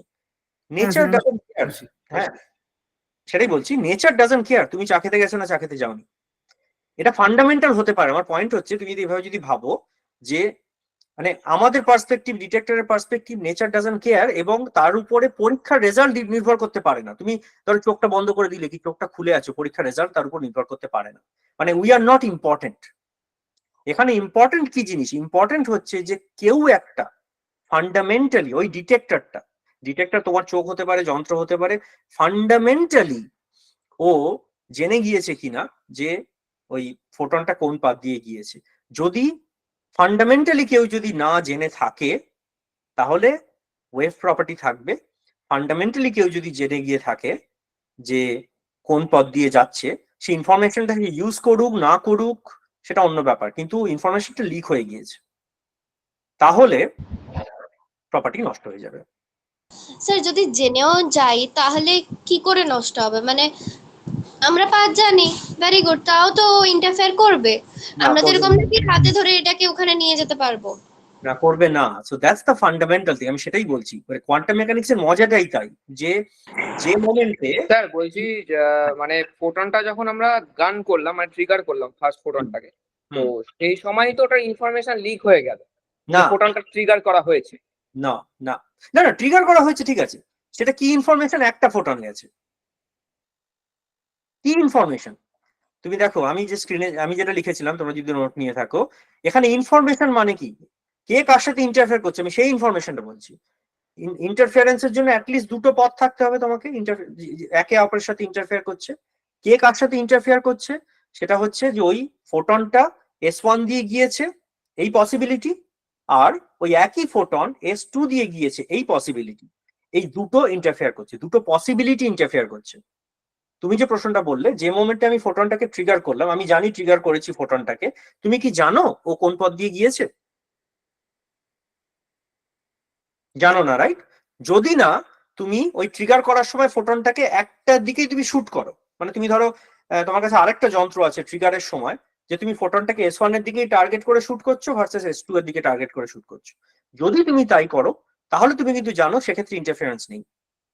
কিন্তু যদি তুমি না জানো যে দুটো পসিবিলিটির মধ্যে কোন পসিবিলিটিটা অ্যাকচুয়ালি আছে, তো দেখেন তুমি জানো মানে জানার কোনো উপায় নেই, মানে ওখানে শুধু তুমি নয়, অন্য কেউ, অন্য কোনো ডিটেক্টর, কোনো অ্যাটম, কোনো কসমিক রে কেউ ওই ফোটনটার সাথে ইন্টারঅ্যাক্ট করে এই ইনফরমেশনটা লিক করে ফেলছে না যে ও S1 দিয়ে যাচ্ছে না S2 দিয়ে যাচ্ছে না, ততক্ষণ অব্দি মেজারমেন্ট হয়নি। কিন্তু একবার যখন মেজারমেন্ট হয়ে গেল, ফান্ডামেন্টালি ওর ওয়েভ নেচার কোলাপস করে গিয়েছে। তাই আর করে কিন্তু স্যার যেহেতু আপনার তার সাথে কোনো কম্পিউটারের কোনো লিংক নেই, তো ডিটেক্টরটা কি রেজাল্ট শো করছে বা কি ইনফরমেশন শো করছে সেটা তো আমাদের কাছে অব্দি পৌঁছচ্ছে না। হ্যাঁ, আমার সেটাই বক্তব্য। না, এবার সেটা তো পার্টিকেলটা ততক্ষণ আমাদের কাছে ওয়েভ নেচার হিসেবেই থাকবে, তাহলে তো তার পার্টিকেল নেচারটা তো আমরা পাবো না। তো সেহেতু তো আপনার ইন্টারফারেন্স হওয়া উচিত। কিন্তু আপনি যেটা বলছেন, ধরুন কসমিক রে হোক বা অন্য যে কোনো পার্টিকেল হোক, তাহলে আমি যখন ধরুন নর্মাল একটা ফোটন দিয়ে কোনো ডিটেক্টর না বসিয়েও যদি আমি এই সেম এক্সপেরিমেন্টটা করি একটা ফোটনের ক্ষেত্রে, তাহলে সেক্ষেত্রেও তো অন্যান্য কসমিক রে বা অন্যান্য যে কোনো কিছু আপনার ওই ফোটনটার সাথে আপনার ইন্টারাক্ট করবে, তো সেখানেও তো আপনার তাহলে ইন্টারফারেন্সটা তো নষ্ট হয়ে যাওয়ার কথা, তো তাহলে সেখানে হচ্ছে না কেন? হচ্ছে একদম এক্সেলেন্ট প্রশ্ন। এটা আমার খুব ভালো লাগছে তোমরা এত প্রশ্ন করছো, এত কাউন্টার করছো, দ্যাটস এক্সেলেন্ট। এই কারণ এই জায়গাটা হচ্ছে একদম খুব মানে heart of quantum mechanics, right? তো তোমার প্রশ্নের মধ্যে দুটো পার্ট আছে। আমি ইন্টারাকশন যে তুমি কথাটা বললে, এটা খুব ইন্টারেস্টিং একটা কথা।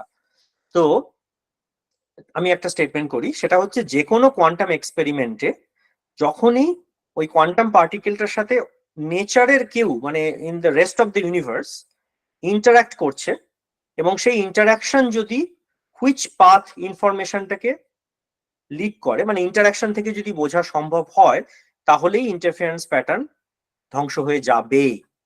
সো তুমি ফিজিক্যালি যদি ডিটেক্টর নাও আনো, মানে ধরো কোনো ডিটেক্টর নেই, তুমি এই পুরো পরীক্ষাটা করছো একটা অন্ধকার ঘরে, কিন্তু যা বললাম অন্য কোনো রে বা মানে ফোটনের সাথে কসমিক রে অতটা ইন্টারাক্ট করে না, বা ধরো আশেপাশে কিছু পরমাণু যাচ্ছে, পুরোপুরি ভ্যাকিউম নেই, সে ইন্টারাক্ট করছে, করে কেমন ভাবে ইন্টারাক্ট করছে যে সে অ্যাকচুয়ালি ডিটেক্ট করছে আমি জানি না অ্যাজ অ্যান এক্সপেরিমেন্টালিস্ট, তাহলেও কিন্তু তুমি যেটা দেখবে ইন্টারফারেন্স প্যাটার্ন নষ্ট হয়ে যাচ্ছে।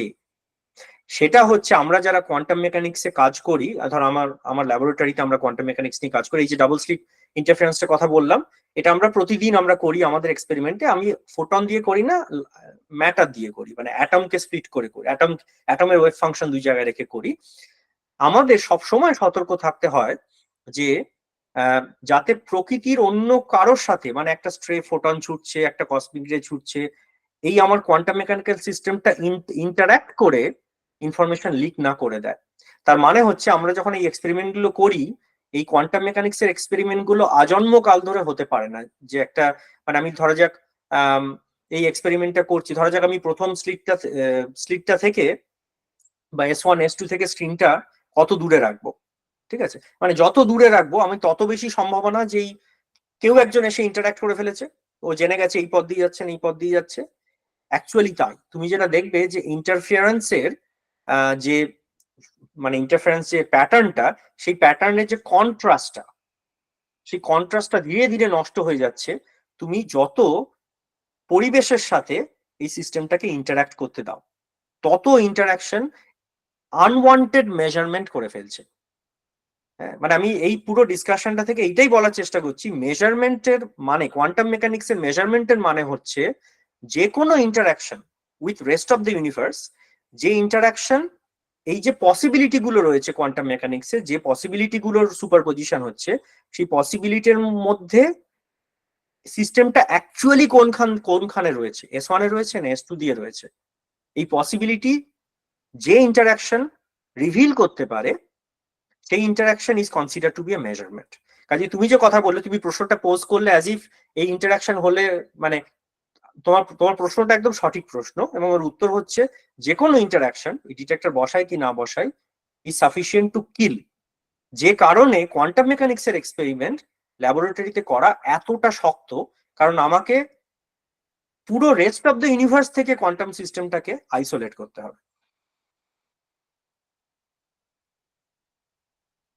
বোঝা গেল? এটা খুব পাজলিং ব্যাপার, এটা আমি স্বীকার করছি। স্যার, হুম। আমাকে ওই লাস্ট পার্টটা যেটা ছবিতে লাস্ট স্ক্রিন থেকে যেটা বোঝাচ্ছিলেন, ওই যে আমি বললাম যে দুটো পয়েন্ট দিয়ে যা পাস করছে কিভাবে একটাই, ওইটা দিয়ে আরেকবার আমাকে যদি বলে দেন কোয়ান্টাম মেকানিক্স দিয়ে। হ্যাঁ, তো ধরা যাক আমি এমন একটা সিচুয়েশনে আছি যে সিচুয়েশনে ফোটনটা যখন পাস করছে দুটো স্ক্রিন দিয়ে, কোনো ডিটেক্টর নেই। ডিটেক্টর মানে ওখানে আমি কোনো এক্সপেরিমেন্টালিস্ট কোনো ডিটেক্টর বসাই, সেটা কেউ কিছু বলছে, এক্সপেরিমেন্টালিস্ট কোনো ডিটেক্টর বসায়নি, বা ওখানে কোনো র্যান্ডম কোনো অ্যাটম নেই যে ওই অ্যাটমটা দেখে নিচ্ছে কোন পাথ দিয়ে যাচ্ছে, আমার কাছে না এলো, এক্সপেরিমেন্টালিস্টের কাছে না এলো। এরকম একটা সিচুয়েশনে যদি পারফেক্টলি আইসোলেটেড কন্ডিশনে যদি আমি কোয়ান্টাম মেকানিক্সের এক্সপেরিমেন্টটা করতে চাই, সুপারপজিশন এক্সপেরিমেন্ট, তখন এটাকে এইভাবে ভাবতে হবে যে ফোটনটা, যেহেতু আমি জানি না কোন পাথ দিয়ে যাচ্ছে, আমাকে ওই পার্টিকেল পিকচারটা মন থেকে বাদ দিয়ে দিতে হবে। মানে ফোটন যখন প্রপাগেট করছে তখন সে ওয়েভ হিসেবে প্রপাগেট করছে। তখন এইভাবে ভাবতে পারো যে ফোটনটা যখন যাচ্ছে, ফোটন মানে এই নয় যে সে এখানে একটা লাম্প এনার্জি, এরকম নয়।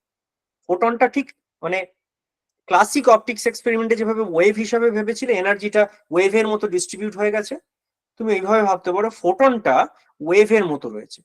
তার মধ্যে আমি যখন মাপতে গেলে কোথাও একটা পাবো, কিন্তু কোথায় পাবো আমি জানি না। ওটাই হচ্ছে সুপারপজিশন। তার মানে ওই ফোটন ওয়েভটা ও S1 দিয়েও যাচ্ছে, S2 দিয়ে যাচ্ছে। একই ফোটনের ওয়েভের কিছুটা পার্ট S1 দিয়ে পাস করেছে, কিছুটা S2 দিয়ে পাস করেছে। তারা যেহেতু পাথ লেংথ আলাদা, তাই তারা কিছুটা একটা ফেজ অ্যাকিউমুলেট করেছে, তারপরে গিয়ে স্ক্রিনে ও ডিটেক্টেড হচ্ছে। যে মোমেন্টে ডিটেক্টেড হচ্ছে তখন পুরো ফোটনটাই ডিটেক্ট হচ্ছে।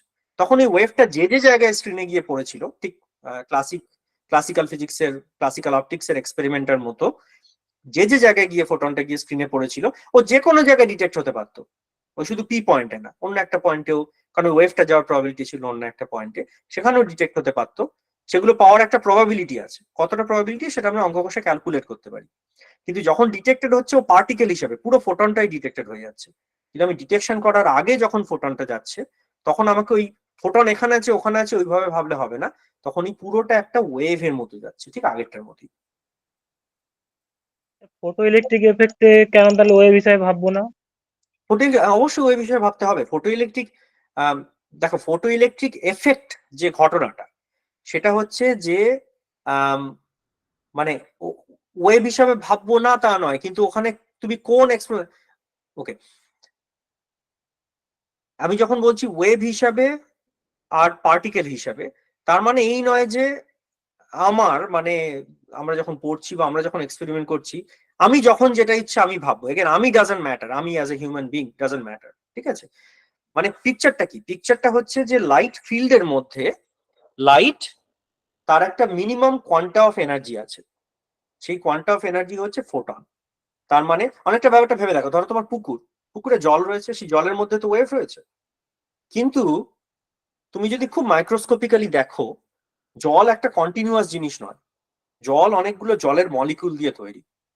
একটা জলের মলিকিউল, দুটো জলের মলিকিউল, 10টা জলের মলিকিউল, অ্যাভোগাড্রো নাম্বার অফ জলের মলিকিউল, কিন্তু অর্ধেক জলের মলিকিউল বলে কিছু হয় না।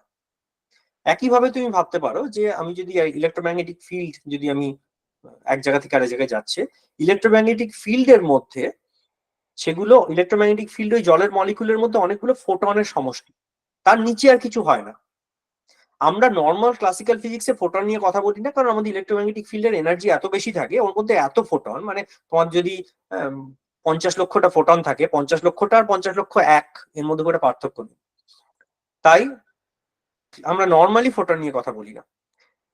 যখন ফটো ইলেকট্রিক এফেক্ট হচ্ছে, ফটো ইলেকট্রিক এফেক্টটা কি, এক্সপেরিমেন্টটা কি? এক্সপেরিমেন্টটা হচ্ছে যে এই ফোটন আছে নাকি ফোটন নেই, এক্সপেরিমেন্টটা তাই, তাই না? যদি ফোটন না থাকতো আদপেই, তাহলে কি হতো? তাহলে আমি যত বেশি সংখ্যক ওই লাল আলো দিতাম, তত বেশি এনার্জি পড়তো, কিন্তু ফটো ইলেকট্রিক এফেক্ট দিয়ে দেখা গেল আদপে তা হয় না, কারণ আমি যে আলোই দিই না কেন তার একটা মিনিমাম কোয়ান্টা অফ এনার্জি আছে, এবং সেই কোয়ান্টা অফ এনার্জি যদি ওয়ার্ক ফাংশনের থেকে কম হয় তাহলে ইলেকট্রনটা বেরোতে পারবে না, আর ওয়ার্ক ফাংশনের থেকে যদি বেশি হয় তাহলে ইলেকট্রনটা বেরোতে পারবে। এটা হচ্ছে ফটো ইলেকট্রিক এফেক্ট।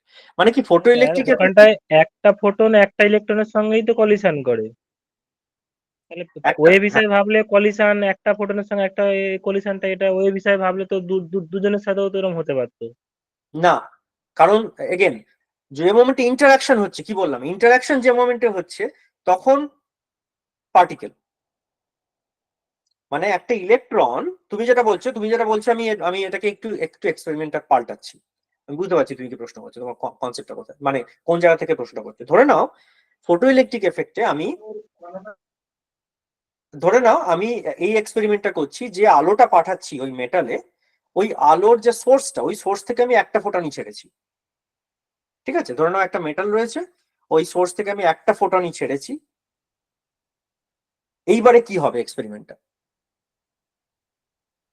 রাইট? এই প্রশ্নটা তোমার প্রশ্নের উত্তর দেবে এই এক্সপেরিমেন্টটা। আরেকবার বলুন স্যার। ফটো ইলেকট্রিক এফেক্টে তুমি কি করো, তুমি আলো পাঠাচ্ছ তো একটা ধরো মেটাল, আমি বলছি ওই যে আলোটা পাঠাচ্ছি, আমি ধরে নাও ওই আলোটা আমি আলোর ইন্টেন্সিটি কমিয়ে এমন জায়গায় এনেছি যে আলোটা একটা ফোটনই পাঠাচ্ছে। তাহলে তোমার প্রশ্নটা মোটামুটি তুমি এই প্রশ্নটাই জানতে চাইছো তো, আলো যদি একটা ফোটন,